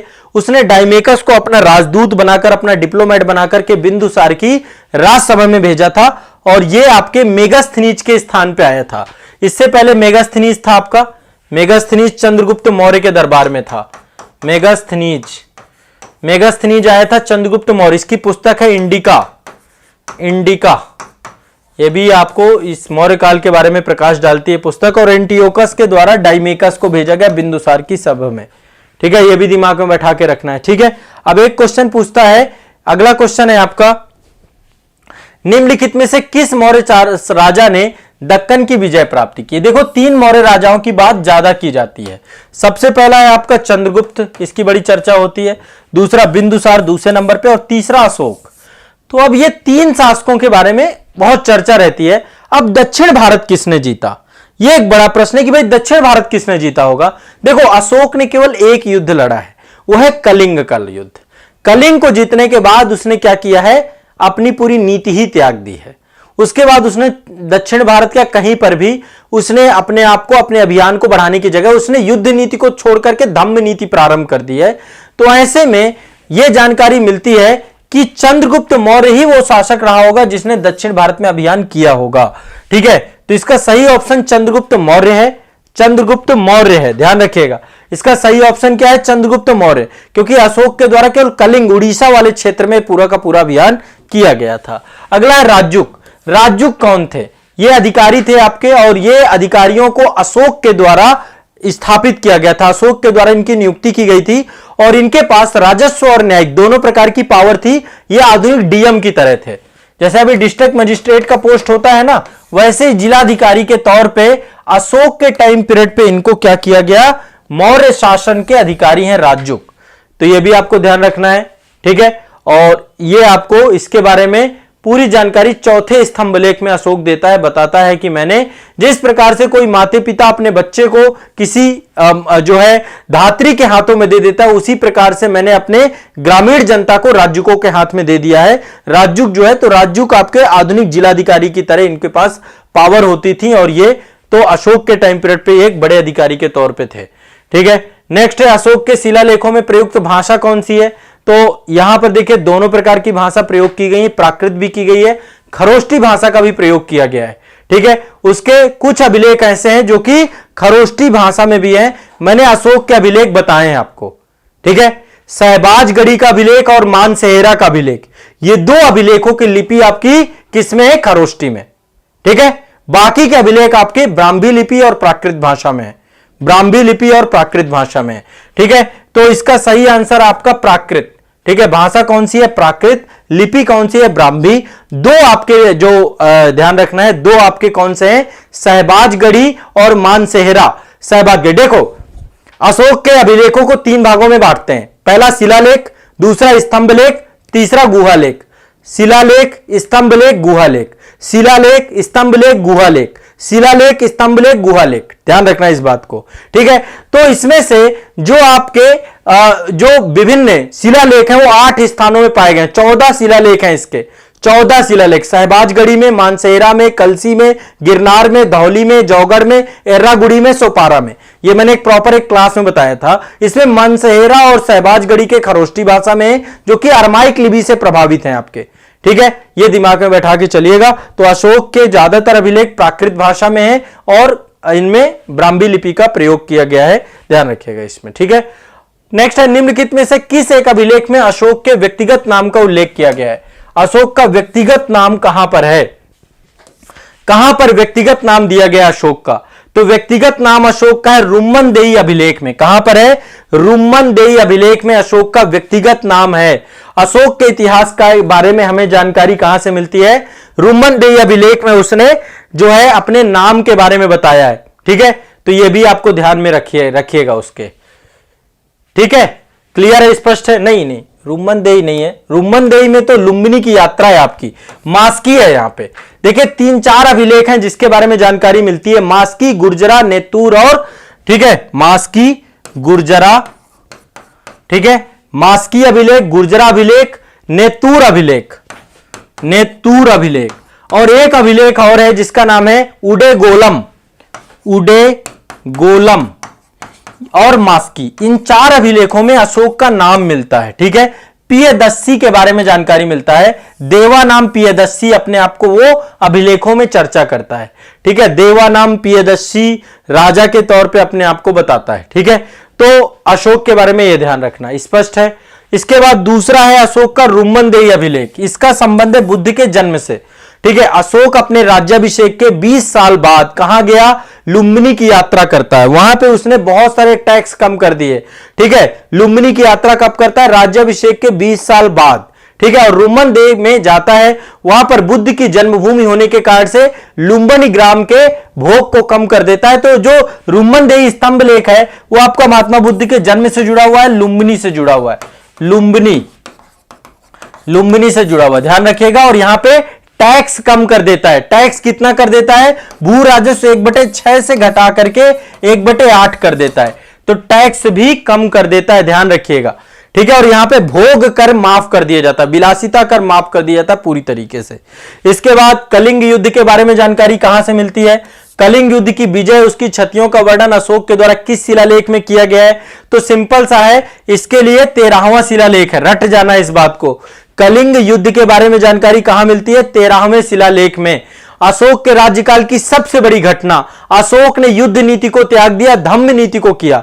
ठीक है, तो कलिंग के युद्ध को लेकर एक प्रॉपर मैंने क्लास ली है आपकी, है ना, वो उसका वीडियो आजाद अकेडमी के यूट्यूब चैनल पे पड़ा हुआ है, आप देखना चाहो तो वहां पे देख सकते हैं। तो अशोक के शासनकाल के 8 साल बाद हुई थी यह घटना, 8 वर्ष बाद, शासनकाल के 8 वर्ष बाद यह घटना घटी थी आपकी। कौन सी घटना? कलिंग का युद्ध। ठीक है, इसके बाद अशोक को बहुत दुख, पीड़ा, शोक, संताप हुआ। उसने युद्ध के मार्ग को ही छोड़ दिया और धम्म के मार्ग को अपना लिया। तो अशोक ने धम्म नीति, युद्ध नीति के जगह धम्म नीति दी, धम्म का संदेश दिया। तो अशोक का धम्म वास्तव में क्या था? अशोक का धम्म जो है एक नैतिक संहिता थी। क्या था? नैतिक संहिता, मानवता से भरी हुई संहिता, जो कि मानवता के लिए थी। ठीक है, तो यहां पे राजा के प्रति वफादारी था? नहीं था, राजा के प्रति वफादारी नहीं था। शांति और अहिंसा ये तो था ही उसका, बड़ों का सम्मान ये भी उसी में सम्मिलित था, धार्मिक सहनशीलता ये भी था। लेकिन इनमें से देखा जाए तो ये वास्तव में देखा जाए तो क्या एक नैतिक संहिता थी, नैतिक संहिता, जिसमें सब कुछ जुड़ता है, जिसमें मानवता को सबसे ऊपर रखा गया, मानवता को सर्वोपरि रखा गया और मानवता के हिसाब से व्यक्ति के लिए बहुत सारी चीजें, पाप नहीं करना चाहिए, कल्याण करना चाहिए, दान दया करनी चाहिए, सत्य बोलना चाहिए, पवित्रता से रहना चाहिए, मधुर स्वभाव होना चाहिए, साधुता बनाए रखना चाहिए, ये सारे संदेश उसने दिए। ठीक है, सभी प्रकार के संदेश, शांति, अहिंसा, सत्य, सबका संदेश उसने अपने धम्म में दिया। ठीक है, तो ये कोई धर्म नहीं था बल्कि जीवन जीने की एक पद्धति थी जो कि मानवता पर आधारित थी। ठीक है, एक संदेश था। क्लियर है, स्पष्ट है, ये क्लियर है। अब देखिए यहां पर एक चीज और ध्यान रखें, एक क्वेश्चन पूछा जाता है कि अशोक के द्वारा किस अभिलेख में जो है पता चलता है कि पारंपरिक अवसरों पर पशु बलि पर रोक लगाई गई है। ठीक है, ऐसा लगता है कि पाबंदी पशुओं के वध पर थी। किस अभिलेख में पता चलता है अशोक के? तो यह अशोक का पहला अभिलेख है। पहले ही शिलालेख में पशु बल पर निषेध की बात की गई है। ठीक है, बताया गया है कि कोई भी जीव होगा उसको किसी भी उत्सव में उसको खत्म नहीं किया जाएगा। ठीक है, तो यहां पर पहले जो है उत्सवों में जीव जंतुओं को मारा जाता था, उसको पूरी तरीके से पहले शिलालेख में पशु बलि की निंदा की गई। क्या की गई? पशु बलि की निंदा, ध्यान रखना है। नेक्स्ट है, निम्नलिखित में से प्राचीन अभिलेखों में से कौन सा एक खाद्यान्न को देश के संकट काल में उपयोग हेतु सुरक्षित रखने के बारे में प्राचीनतम शाही आदेश है? मतलब कि जब आपातकाल पड़े तो आपातकाल के दौरान पे क्या करना चाहिए? आपातकाल के दौरान पे हमें क्या करना चाहिए? खाद्यान्न को बफर स्टॉक के तौर पे रखना चाहिए। तो अकाल के समय के लिए आपको राहत कार्य के लिए खाद्यान्न रखना चाहिए। इसके बारे में जानकारी मिलती है शाहगौरा ताम्रपत्र से। शाहगौरा कहां पर है आपका? गोरखपुर जिले में है। तो गोरखपुर जिले के शाहगौरा ताम्रपत्र से हमें यह जानकारी मिलती है कि अशोक जो है उसने अपने एक अभिलेख में लिखवाया कि अकाल के समय पर राहत कार्यों में हमें क्या करना चाहिए कि खाद्यान्न को सुरक्षित रखना चाहिए ताकि हम आपदा राहत में बहुत तेजी से काम कर सकें। ठीक है, नेक्स्ट है, मौर्य काल को 7 वर्गों में विभाजित करने का विशेष उल्लेख किसके द्वारा किया गया? तो इसके बारे में जानकारी आपको मिलती है मेगास्थनीज की पुस्तिका है इंडिका। इंडिका में मौर्य काल में जो समाज था वो 7 वर्गों में विभाजित था। दार्शनिक, कृषक, पशुपालक, कारीगर, योद्धा, निरीक्षक और सभासद। फिर से एक बार बता रहा हूं, दार्शनिक, कृषक, पशुपालक, कारीगर, योद्धा, निरीक्षक और सभासद। तो मेगास्थनीज ने ये 7 वर्गों में समाज को बांटा है। उसने कहा दास प्रथा को लेकर कोई उल्लेख नहीं किया उसने, और उसने ये भी बोला है कि बहुत सारे लोग थे जो कि इंटरकास्ट मैरिज, मतलब लोग अपने जाति के बाहर विवाह नहीं कर सकते थे और ना ही अपने जाति से बाहर का पेशा कर सकते थे। तो जाति प्रथा तो थी पर दास प्रथा जैसी कोई व्यवस्था की चर्चा मेगास्थनीज की इंडिका में नहीं मिलती है, और 7 भागों में समाज को विभाजित करता है। ठीक है, ये भी ध्यान रखिएगा। नेक्स्ट है, एक मोस्ट इंपॉर्टेंट टॉपिक है, गिरनार क्षेत्र में जल संसाधन की व्यवस्था किसने की? ये बड़ा क्वेश्चन पूछता है, सुदर्शन झील से जुड़ा हुआ क्वेश्चन है, ध्यान रखिएगा। इसमें बहुत सारे शासकों के नाम आते हैं, मैं नाम लिखता हूं एक बार। सबसे पहले इसको निर्माण करवाया चंद्रगुप्त मौर्य ने। चंद्रगुप्त मौर्य ये निर्माण करता थे। ठीक है, चंद्रगुप्त मौर्य ने निर्माण करवाया। गिरनार क्षेत्र कहां पर था? गुजरात में। ठीक है, क्या बनवाई इसने? सुदर्शन झील बनवाई। सुदर्शन झील, जल की व्यवस्था के लिए ये झील पूरी बनवाई गई। इसके बाद अगला नाम आता है अशोक का। अशोक ने भी इसको रिपेयर करवाया था। क्या किया इसको? अशोक ने रिपेयर करवाया इसको और बेहतर करवाया। इसके बाद एक सख्त शासक था जिसका नाम था रुद्रदामन। रुद्रदामन का जूनागढ़ अभिलेख है, उसमें ये सारी जानकारी मिलती है। तो रुद्रदामन के द्वारा भी इसमें काम करवाया गया। रुद्रदामन का भी नाम आता है इसमें। किसका नाम आता है? रुद्रदामन। उसने भी मरम्मत करवाई इसकी। ठीक है, तो चंद्रगुप्त मौर्य का नाम है, अशोक का नाम है, रुद्रदामन का नाम है। इसके बारे में आपको ध्यान रखना होगा। और इसके बारे में एक और जानकारी है, स्कंदगुप्त के द्वारा भी इसको क्या किया गया? गुप्त शासक स्कंदगुप्त, इसने भी मरम्मत करवाई। तो ये 4 शासकों के नाम आते हैं। सुदर्शन झील कहां पर है? गुजरात गिरनार में। गुजरात गिरनार में आपकी अवस्थित है यह झील। ठीक है, ध्यान रखना है। चंद्रगुप्त, अशोक, रुद्रदामन और स्कंदगुप्त ये आपके जो है प्रमुख हैं, इनके बारे में जानकारी प्राप्त होती है। ध्यान रखिएगा इस बात को। ठीक है, क्लियर है, स्पष्ट है। नेक्स्ट है, यहां पर जो है 2 सूचियां दी गई हैं आपकी, और इन दोनों सूचियों को कह रहा है कि आप क्या करिए, मिलाइए। यहां पे शासक हैं और उनसे जुड़े हुए वंश हैं।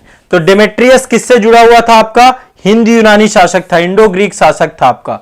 ठीक है, आपको पता है मरणोत्तर काल पे विदेशी भारत आए तो कौन किससे जुड़ा हुआ था, इसके बारे में जानकारी है। रुद्रदामन शक शासक था, अभी मैंने आपको बताया इसके बारे में। ठीक है, इसके बाद बिमकिडफिस आपका कुषाण शासक था और गोंडो फर्नीज आपका पल्लव शासक था। तो पल्लव, शक, कुषाण, हिंद यूनानी भारत में आए थे मरणोत्तर काल पे।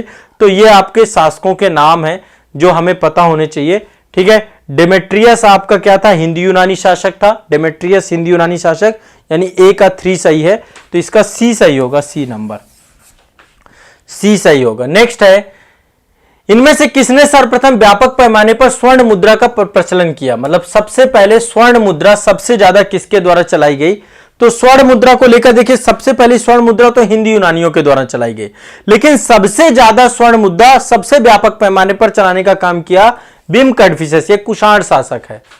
देखिए, आरंभ किया हिंद यूनानियों ने सोने की सिक्का चलाना, लेकिन कुषाणों ने सबसे ज्यादा चलाया, कुषाणों ने, तो बिमकिडफिस ने। और सबसे शुद्ध सोने का सिक्का कनिष्क के टाइम पीरियड पे चलता था, ध्यान रखिएगा, सबसे शुद्ध सोने का सिक्का कनिष्क के टाइम पीरियड पे। सबसे ज्यादा सोने के सिक्के बिमकिडफिस के टाइम से। सबसे पहला सोने का सिक्का हिंद यूनानी शासक, ध्यान रखना।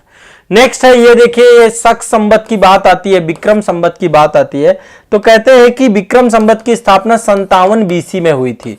शक संवत की स्थापना 78 एडी में हुई थी, है ना। कहते हैं कि जब कुषाण के द्वारा शक शासकों को समाप्त किया गया, वो जो विक्रमादित्य शासक था उसको समाप्त किया गया, तो उसको समाप्त करने के बाद शक संवत की स्थापना की गई 78 एडी में।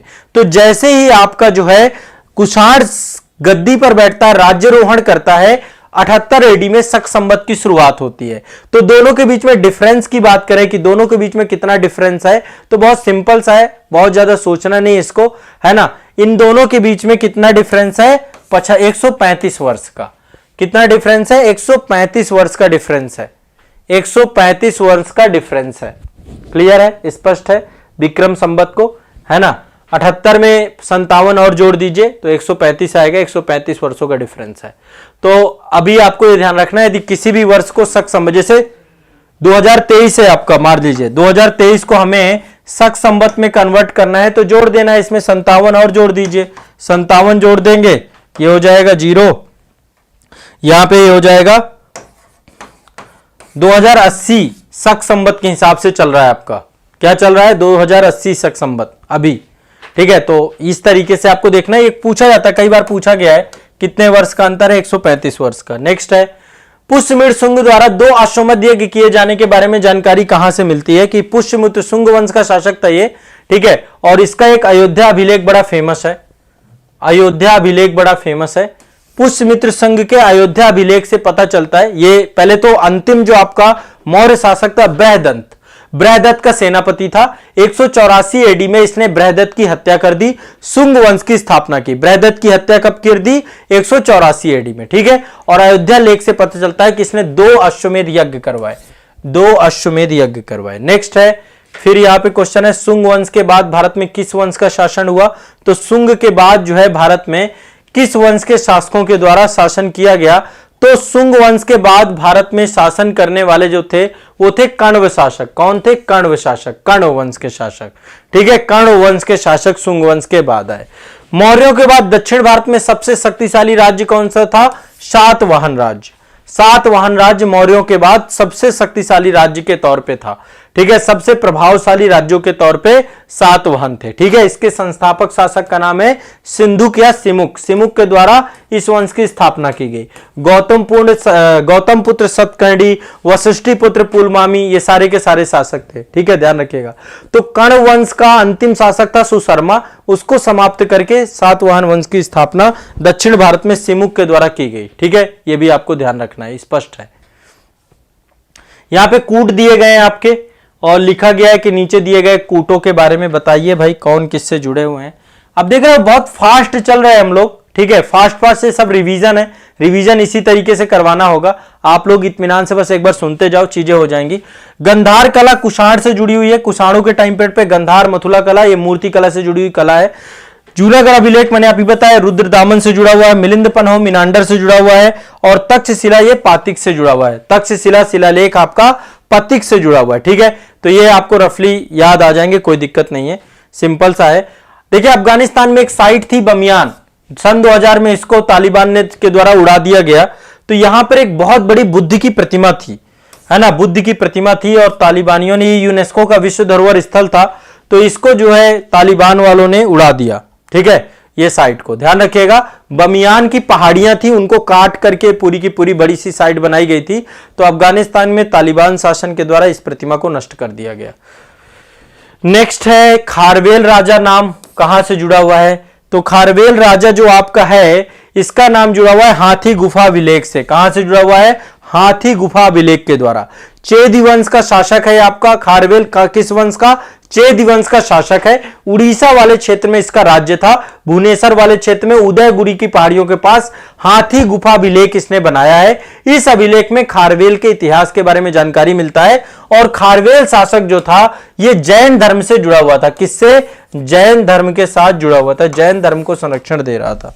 ठीक है, यह ध्यान रखना है। निम्नलिखित में से किसने 4 अश्वमेध यज्ञ किया? अभी मैंने 2 के बारे में बताया था, अयोध्या अभिलेख से पुष्यमित्र शुंग के बारे में जानकारी मिलती है। 4 अभिलेख करवाने का जानकारी मिलती है प्रवर सेन।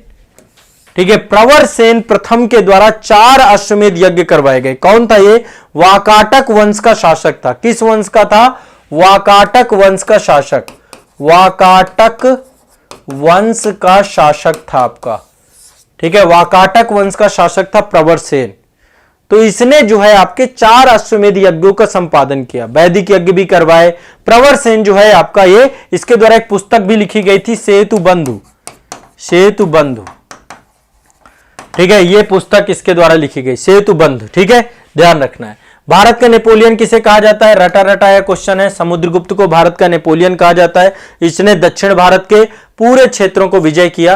तो एक पुस्तक, एक इतिहासकार है विसेंट स्मिथ, क्या नाम है? Vincent Smith. उनकी एक पुस्तक है अर्ली हिस्ट्री ऑफ इंडिया, उसमें समुद्रगुप्त की वीरता के लिए इन्होंने इसको भारत का नेपोलियन कहा था। ठीक है, चलिए ध्यान रखिए। वैसे नेपोलियन से बहुत पहले थे ये, तो नेपोलियन को बोलना चाहिए कि ये भारत का समुद्रगुप्त था, लेकिन लिखा एक यूरोपियन था, तो वो पक्षपात तो दिखता है, वो पक्षपात तो होगा ही। नेक्स्ट है इलाहाबाद का स्तंभ लेख, किससे जुड़ा हुआ है? देखो इलाहाबाद के किला में आपका इलाहाबाद स्तंभ लेख है। वैसे अशोक का भी लेख है, लेकिन ये अशोक से भी जुड़ा हुआ है, समुद्रगुप्त से भी जुड़ा हुआ है। ठीक है, इलाहाबाद में अशोक स्तंभ है, समुद्रगुप्त की प्रयाग प्रशस्ति है, यहां पर हरिसेन के द्वारा लिखी गई है। जो कुछ भी समुद्रगुप्त ने युद्ध किया और उनको जीता, उन सब के बारे में जानकारी हरिसेन ने लिखा है। हरिसेन इसका दरबारी कवि था, उसने प्रयाग प्रशस्ति, इसकी प्रशंसा यहां पे लिखी है। ठीक है, प्रयाग प्रशस्ति लिखी है और इसके बारे में जानकारी यहां पर हमें देखने को मिलती है। तो ये आपका अशोक से भी जुड़ा हुआ है, समुद्रगुप्त से भी जुड़ा हुआ है, इसलिए यहां पे आंसर थोड़ा सा डिबेटफुल हो जाएगा, आयोग समझे इसके लिए। नेक्स्ट आगे चलते हैं। समुद्रगुप्त के प्रयाग प्रशस्ति वाले स्तंभ पर निम्नलिखित में से किसका किसका लेख मिलता है? देखो यहां पर एक चीज ध्यान रखिएगा, आपको पता है आगरा, वो अकबर का किला है आपका, प्रयाग के पास ही अकबर का किला है। तो अकबर के किले पर ही अशोक का स्तंभ है, कौशांबी से लाकर के इलाहाबाद में लगाया गया। इलाहाबाद के किले पे कौशांबी से लाकर के लगाया गया है। ठीक है, और यहां पर आपका जो जानकारी किसके? समुद्रगुप्त की प्रयाग प्रशस्ति है, समुद्रगुप्त के हरिसेन ने पूरी की पूरी कहानी लिखी है, वहां पर खुदवाया है। इसके बाद यहां पर जहांगीर का भी एक अभिलेख मिलता है, इसी अभिलेख में जहांगीर का अभिलेख है, रानी का अभिलेख है, अशोक के द्वारा ये अशोक का भी अभिलेख है यहां पे। तो ध्यान रखिएगा जहांगीर, अब देखो कौन कौन जुड़ जाएगा? प्रयाग प्रशस्ति, ये समुद्रगुप्त जुड़ गया इससे, समुद्रगुप्त, जहांगीर, ठीक है, समुद्रगुप्त और अशोक, इन 3 शासकों से जुड़ा हुआ है आपका ये। ठीक है, ध्यान रखना, इससे क्वेश्चन पूछता है। नेक्स्ट है, एक आया था फायान। देखो मेगास्थनीज आया था चंद्रगुप्त मौर्य के टाइम पीरियड पे, चंद्रगुप्त मौर्य शासक है वो। फायान कब आया? फायान गुप्त काल में आया, चंद्रगुप्त विक्रमादित्य के टाइम पीरियड पे आया। ठीक है, तो इसने जो है फायान ने बताया कि पाटलिपुत्र में जो धनिक वर्ग था उसके द्वारा एक बहुत बड़ा अस्पताल बनाया गया था, जहां पे निशुल्क दवाएं होती थी, निशुल्क चिकित्सा होती थी, निशुल्क भोजन होता था। तो ये पाटलिपुत्र में आपका एक बड़ा अस्पताल का उल्लेख इसने किया। ठीक है, कि फायान ने बताया कि भारत में एक बड़ा अस्पताल था पाटलिपुत्र में। ठीक है, इसके बाद सिंचाई कर को लेकर के, ठीक है, चलिए बहुत बढ़िया, आप लोग बहुत अच्छा पेशेंस दिखा रहे हैं, बहुत अच्छा लग रहा है, आप लोग साथ दे रहे हैं। देखो आप लोग हैं तो फिर एनर्जी बनी रहती है, आप लोग इस तरीके से अप्रिशिएट कर रहे हैं, मुझे बहुत अच्छा लग रहा है। प्राचीन भारत में सिंचाई कर को क्या कहते हैं? तो देखिए प्राचीन भारत में सिंचाई कर के अलग अलग नाम थे, ठीक है, हर जगह पे अलग अलग नाम इसको कहा जाता है, हर शासन काल में अलग अलग नाम था, कई सारे नामों से इसको जाना जाता है। एक नाम तो इसका था विदक भागम, सिंचाई कर को विदक भागम। दूसरा नाम था इसका उदक भाग, उदक भाग, उदक भाग, ठीक है। तो वैसे सिंचाई कर तो क्या था आपका, विदक भागम या उदक भाग, ठीक है। ये क्या था, हिरण्य, हिरण्य आपका मौर्य काल में लिए जाने वाला नगद टैक्स था, नगद कर था आपका, सिंचाई कर नहीं है बल्कि ये नगद कैश के तौर पे इसको लिया जाता था, ठीक है। और जो भूमि कर होता था उसको उद्रंग कहा जाता था, ये भूमि कर है, भू राजस्व है, भूमि कर को उद्रंग कहा जाता था। और इसके अलावा यहां पर एक और भूमि कर लिया जाता था जिसको हम उपरनिका कहते हैं, ये भी भूमि पर लिया जाने वाला कर, ठीक है, भूमि कर। तो यहां पे प्राचीन भारत में सिंचाई कर विदक भागम के तौर पे जाना जाता था। देखो एक पर्सन और आया था, जैसे होइनसांग पहुंचा था ना भारत में, होइनसांग आया था हर्षवर्धन के टाइम पीरियड पे। एक और चीनी यात्री आया था जिसके बारे में आप नहीं जानते हो, उसके बारे में भी जान लो, इसका नाम है सुंग युन, सुंग युन, बहुत बार क्वेश्चन पूछा इससे। ये भारत आया था और ये भारत कब आया था, 518 से 521 एडी के आसपास ये भारत की यात्रा किया था इसने। कब किया था, 518 से 521 एडी के बीच में इसने भारत की यात्रा की थी। हुएनसांग से पहले आया था ये, ठीक है। और 3 वर्ष तक ये भारत में रहा, बौद्ध धर्म की बहुत सारे ग्रंथों को, बहुत सारी प्रतियों को यहां से लेकर के गया, ठीक है। तो इसका जो सबसे नियरेस्ट आंसर है वो यही है, ठीक है। इसका सही आंसर है ये सुंग युन, ठीक है, ध्यान रखना है, सुंग युन आया था आपका। इसके बाद नेक्स्ट है योग दर्शन के प्रतिपादक कौन है, सब जानते हैं, सिंपल सा है, योग दर्शन के प्रतिपादक पतंजलि हैं। कौन है योग दर्शन के प्रतिपादक, पतंजलि, ठीक है। और इनके द्वारा जो है योग को लेकर के बहुत प्रमोट किया गया है। वर्तमान में देखिए स्वामी रामदेव के द्वारा भी पतंजलि को लेकर के ही काम किया गया है। तो पतंजलि दर्शन इन्होंने पूरा का पूरा बनाया है, ठीक है, यह ध्यान रखना है। नेक्स्ट है निम्नलिखित में से अष्टांग योग का कौन सा अंग नहीं है। देखिए अष्टांग योग हम लोग करते हैं, सभी लोग जो आप लोग योग करते हैं, तो पतंजलि के द्वारा ही जो योग आपका डेवलप किया गया है, जो योग के बारे में बताया गया है, इसमें से 8 चीजें हैं, यम, नियम, आसन, प्राणायाम, प्रत्याहार, धारणा, ध्यान, समाधि, टोटल 8 हैं आपकी। फिर से एक बार रिपीट कर रहा हूं, यम, नियम, आसन, प्राणायाम, प्रत्याहार, धारणा, ध्यान, समाधि। सबसे अंतिम अवस्था कौन सी है आपकी, समाधि है। तो योग सूत्र जो आपकी पुस्तक है पतंजलि के द्वारा लिखी गई है, योग सूत्र में जो है आपके योग के 8 भाग बताए गए हैं। अष्टांग योग इसी को कहते हैं, योग के 8 भाग बताए गए, योग के 8 भाग बताए गए। कारण निम्नलिखित में से अष्टांग योग का कौन सा अंश नहीं है, तो यहां पे देखिए अनुस्मृति, ये नहीं है आपका, अनुस्मृति नहीं है। क्या है, यम नियम आसन, इतना तो याद हो गया, यम नियम आसन इतना याद हो गया। प्राणायाम, प्रत्याहार, धारणा, ध्यान, समाधि, प्राणायाम, प्रत्याहार, ध्यान, ध्यान, समाधि, ठीक है। ये आपके 8 टोटल आपके हैं। अनुस्मृति अष्टांग योग का अंश नहीं है, ध्यान रखना है इस बात को। क्लियर है, स्पष्ट है सभी को। अब यहां पे एक क्वेश्चन आपका दर्शन से जुड़ा हुआ है, 2 सूचियां दी गई हैं और बोला गया है कि इनमें से सही कूट का चयन करना है, ठीक है। न्याय दर्शन, मीमांसा दर्शन, सांख्य दर्शन, वेदांत दर्शन। मैं यहां पे चलो दर्शन आपको याद कराता हूं, सभी लोग दर्शन एक बार लिखते हैं और याद करते जाते हैं।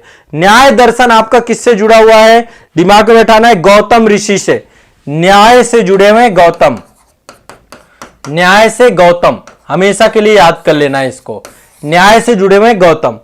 इसके बाद दूसरा क्या है, योग दर्शन, अभी योग के बारे में बताया, योग से जुड़े हुए पतंजलि, पतंजलि, ठीक है। इसके बाद है आपका सांख्य दर्शन, सांख्य दर्शन से कपिल जुड़े हुए हैं, सांख्य दर्शन से कपिल मुनि जुड़े हुए हैं आपके। तो 3 हो गए आपके। चौथा दर्शन है आपका वेदांत दर्शन, या इसी को उत्तर मीमांसा कहते हैं, वेदांत दर्शन, इसी को दूसरा नाम है उत्तर मीमांसा, उत्तर मीमांसा। इसके हैं बदरायण, कौन है इसके, बादरायण, बादरायण, बादरायण, क्या है इसके, बादरायण। नंबर 1 न्याय गौतम, योग पतंजलि, सांख्य कपिल, और नंबर 4 वेदांत दर्शन आपके वादरायण है। कौन है? वेदांत दर्शन आपके वादरायण है। नंबर 5 है आपका वैशेषिक। वैशेषिक वैशेषिक वैशेषिक दर्शन जो आपका है, इसके हैं कणाद। कणाद कौन है इसके? कणाद। कौन है इसके? कणाद। कणाद मुनि है। कौन है वैशेषिक के? कणाद मुनि। कौन है वैशेषिक के? कणाद मुनि। न्याय के गौतम है। ठीक है, अब इसके बाद छठवां है पूर्व मीमांसा। पूर्व मीमांसा, पूर्व मीमांसा दर्शन। पूर्व मीमांसा दर्शन के हैं आपके जैमिनीय। जैमिनीय। अब ये रट जाओ, 6 के 6 आपके पूरे रट जाने हैं आपके। 6 के 6 रट लो। न्याय दर्शन के गौतम है आपके, न्याय दर्शन गौतम, योग के पतंजलि, सांख्य के कपिल, वेदांत या उत्तर मीमांसा बदरायण, वैशेषिक दर्शन के करांट, पूर्व मीमांसा जैमिनी। ठीक है, तो न्याय दर्शन तार्किक चिंतन पे जुड़ा हुआ है आपका। मीमांसा में वैदिक अनुष्ठानों की बात की गई है। सांख्य दर्शन जो आपका है, सांख्य दर्शन में वास्तविक ज्ञान की बात की गई है। वेदांत दर्शन में अध्यात्म की बात की गई है, आत्मज्ञान की बात की गई है। ठीक है, तो ये आपको ध्यान रखना है। यहां पे अब सिंपल सा है, आपको क्लियर हो जाएगा। ठीक है, यहां पे देखो, अब सिंपल सा आप यहां से क्लियर कर लो। बहुत ज्यादा कह रहा है निम्नलिखित में से मोक्ष प्राप्त करने के इन्होंने तरीके क्या क्या बताए हैं। तो न्याय दर्शन में तार्किक चिंतन की बात की गई है। किसकी बात की गई? तार्किक चिंतन की। तार्किक चिंतन की बात की गई है। ठीक है, न्याय दर्शन में क्या बात की गई? तार्किक चिंतन। तो ए का 4 सही है। ए का 4, ये वाला बी सही होगा। ठीक है, बी सही होगा। मीमांसा दर्शन में क्या है? मीमांसा दर्शन में वैदिक अनुष्ठानों की बात की गई है, तो बी का 3 सही होगा। सांख्य दर्शन में किसकी बात की गई? वास्तविक ज्ञान की बात की गई है, तो वास्तविक ज्ञान कर्म के सिद्धांत से जुड़ा हुआ है आपका। और वेदांत दर्शन आत्मज्ञान की बात करता है। तो ये आपको ध्यान रखना है, और इससे जुड़े हुए ऋषि भी मैंने आपको बता दिए। एक क्वेश्चन ये भी पूछा जाता है, प्रच्छन्न बौद्ध किसे कहा जाता है? छिपा हुआ बौद्ध किसे कहा जाता है? ये मैंने अभी क्लास में पढ़ाया था मेडिवल हिस्ट्री में, भक्ति आंदोलन।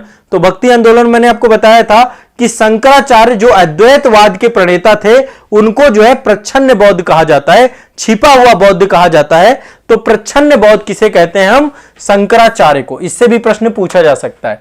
छिपा हुआ बौद्ध आपके शंकराचार्य। ठीक है, आने वाला भावी बुद्ध कौन है? मैत्रेय। ध्यान रखिएगा।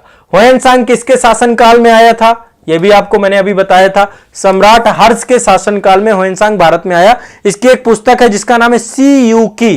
पुस्तक का नाम क्या है? सी यू की। इसने भारत में आने के बाद भारत के बारे में बहुत सारी जो है इसने बातें बताई।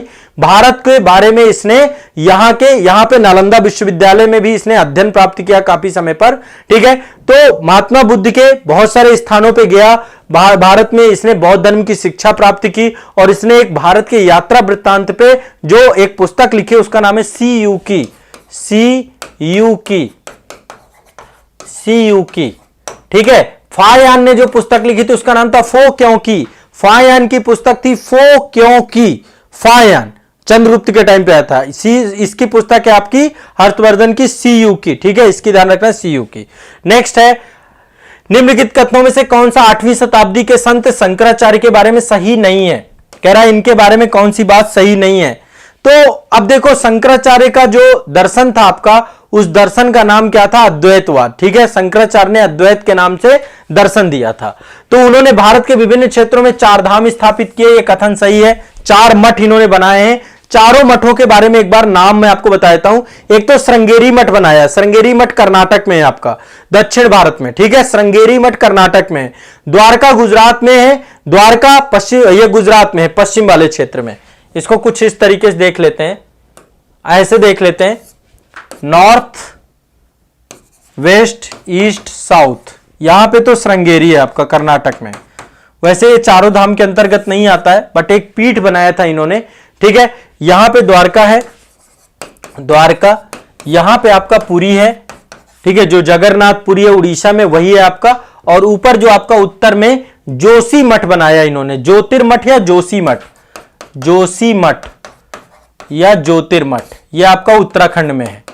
ठीक है, 4 जो है पीठ इन्होंने बनाए हैं, और ये 4 पीठ ही वर्तमान में हिंदू धर्म से जुड़े हुए कार्य यहां पे हैं। आज भी ज्योतिर्मठ में, जोशी मठ में आपके शंकराचार्य यहां पर आज भी है। ठीक है, तो ये ध्यान रखना है इसके बारे में। तो पहली बात 4 धाम स्थापित करने की बात की गई। बौद्ध धर्म और जैन धर्म के विस्तार पर रोक लगाई, बिल्कुल सही बात है, क्योंकि हिंदू धर्म को फिर से इन्होंने किया। प्रयाग का नाम तीर्थराज इन्होंने नहीं दिया, ठीक है। वेदांत दर्शन का प्रसार किया, बिल्कुल सही बात है, तो ये इसका सी गलत होगा, ध्यान रखना है। निम्नलिखित, ये आपके दरबारी कवि हैं, और दरबारी कवियों में कौन कौन से शासकों के टाइम पीरियड पे कौन कौन से दरबारी कवि आपके पाए जाते थे, रहते थे, ध्यान रखिएगा, ठीक है। अब यहां पे अमीर खुसरो है। अमीर खुसरो तो आपको पता है मिडिवल हिस्ट्री में अलाउद्दीन खिलजी के टाइम पीरियड पे था, ठीक है, अलाउद्दीन खिलजी के टाइम पीरियड पे था। कालिदास चंद्रगुप्त द्वितीय के टाइम पीरियड था, गुप्त काल से जुड़े हुए थे। हरिसेन समुद्रगुप्त के दरबार से थे।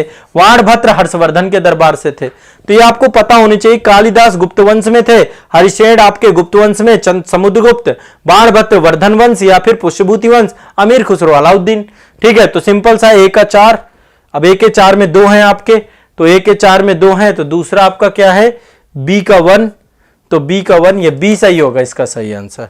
नेक्स्ट है, अजंता और एलोरा की गुफाएं कहां पे अवस्थित हैं, औरंगाबाद।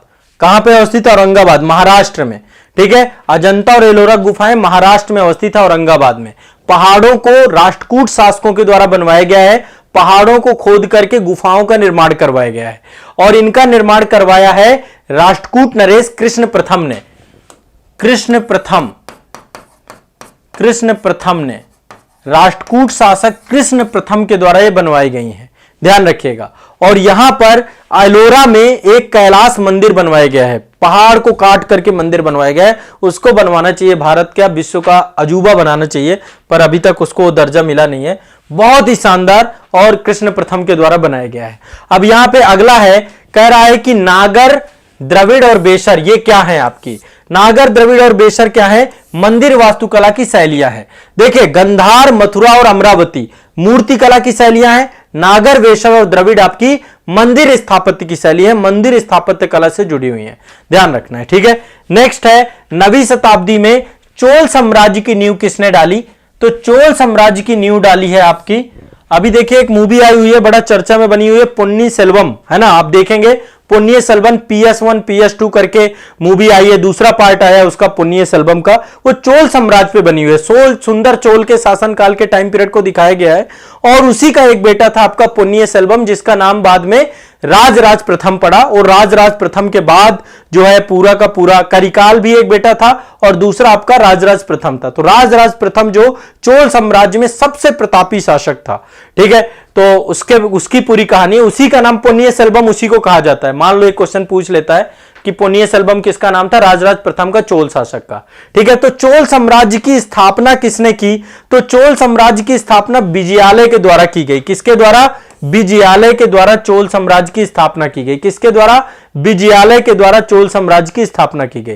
देखो, शुरुआत में चोल जो थे पल्लवों के सामंत थे, पल्लव शासकों के, ठीक है, बाद में इन्होंने तंजौर पर अधिकार कर लिया। जब पांड्य शासक कमजोर हुए, वीर पांड्य को बाद में मार दिया जाता है, तो पांड्य शासक जब कमजोर हुए तो पांड्य शासकों की जगह पे तंजौर पे अधिकार कर लेते हैं कौन, चोल शासक, ठीक है। चोल साम्राज्य जो है तो विजयालय के द्वारा इसको बनाया गया, बाद में बहुत सारे शासक आए, सुंदर चोल आया, राजराज प्रथम, राजाधिराज, राजेंद्र चोल सबसे प्रतापी शासकों में से एक था आपका।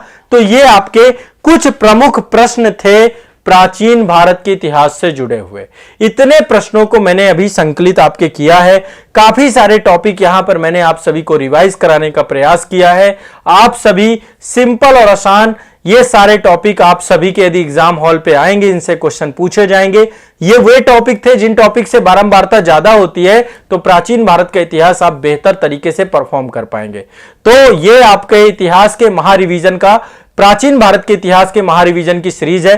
देखिए, अभी और बहुत सारे क्वेश्चन हो सकते हैं, अभी आगे भी मैं एक एपिसोड और लेकर के आऊंगा आपका इस पे, ठीक है। तो वो जब आएगा तो उसमें लगभग आपके कवर हो जाएंगे, बट इससे प्राचीन भारत से क्वेश्चन आपके बहुत सारे निकलेंगे, और ये आपकी महारिवीजन श्रृंखला, इससे आपके सारे के सारे टॉपिक प्रयास किया मैंने कि कवर हो जाए बहुत शॉर्टकट में। इंडस वैली सिविलाइजेशन भी, वैदिक भी, आपका उत्तर वैदिक भी, महाजनपद भी, ये सारे टॉपिक आपके यहां पर मैंने फास्ट कवर किए हैं।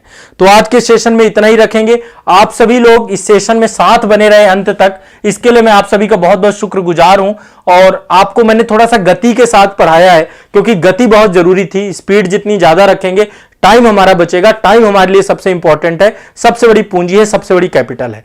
तो आप सभी को इस सेशन को सब तक पहुंचाना है, सब तक भेजना है। ये मेरा आप लोगों से प्रॉमिस है कि आगे भी, अभी प्राचीन भारत है, अभी इसके बाद इसकी अगली श्रृंखला मध्यकालीन भारत है, आधुनिक भारत है, भारत की राज्य व्यवस्था है, विश्व का इतिहास, विश्व का भूगोल है, भारत का भूगोल है। इन सबसे क्वेश्चन आप सभी को मैं लेकर के आऊंगा सिलेक्टिव, जो कि आपके एग्जाम में पूछे जरूर जाएंगे। ठीक है, ये मेरा प्रॉमिस है। आप सभी अपना प्रॉमिस पूरा करिए, पढ़िए इसको पहले तो, और अपने दोस्त को भी बताइए, उसको भी पढ़ने के लिए प्रेषित करिए। ठीक है, तो चलिए, ये आप सभी के लिए एक शानदार मेरे तरफ से प्रस्तुति आप सभी के लिए मेरे द्वारा की गई है। आप खूब अच्छे से रिवाइज करिए, खूब अच्छे से पढ़िए, इंटायर वीडियो सेशन जरूर देखिए, ताकि उससे आपका पूरा का पूरा कवर हो जाए। ठीक है, चलिए मिलते हैं अगले अंक में। अगले अंक में पढ़ेंगे अब आगे के टॉपिक को। ठीक है, चलिए।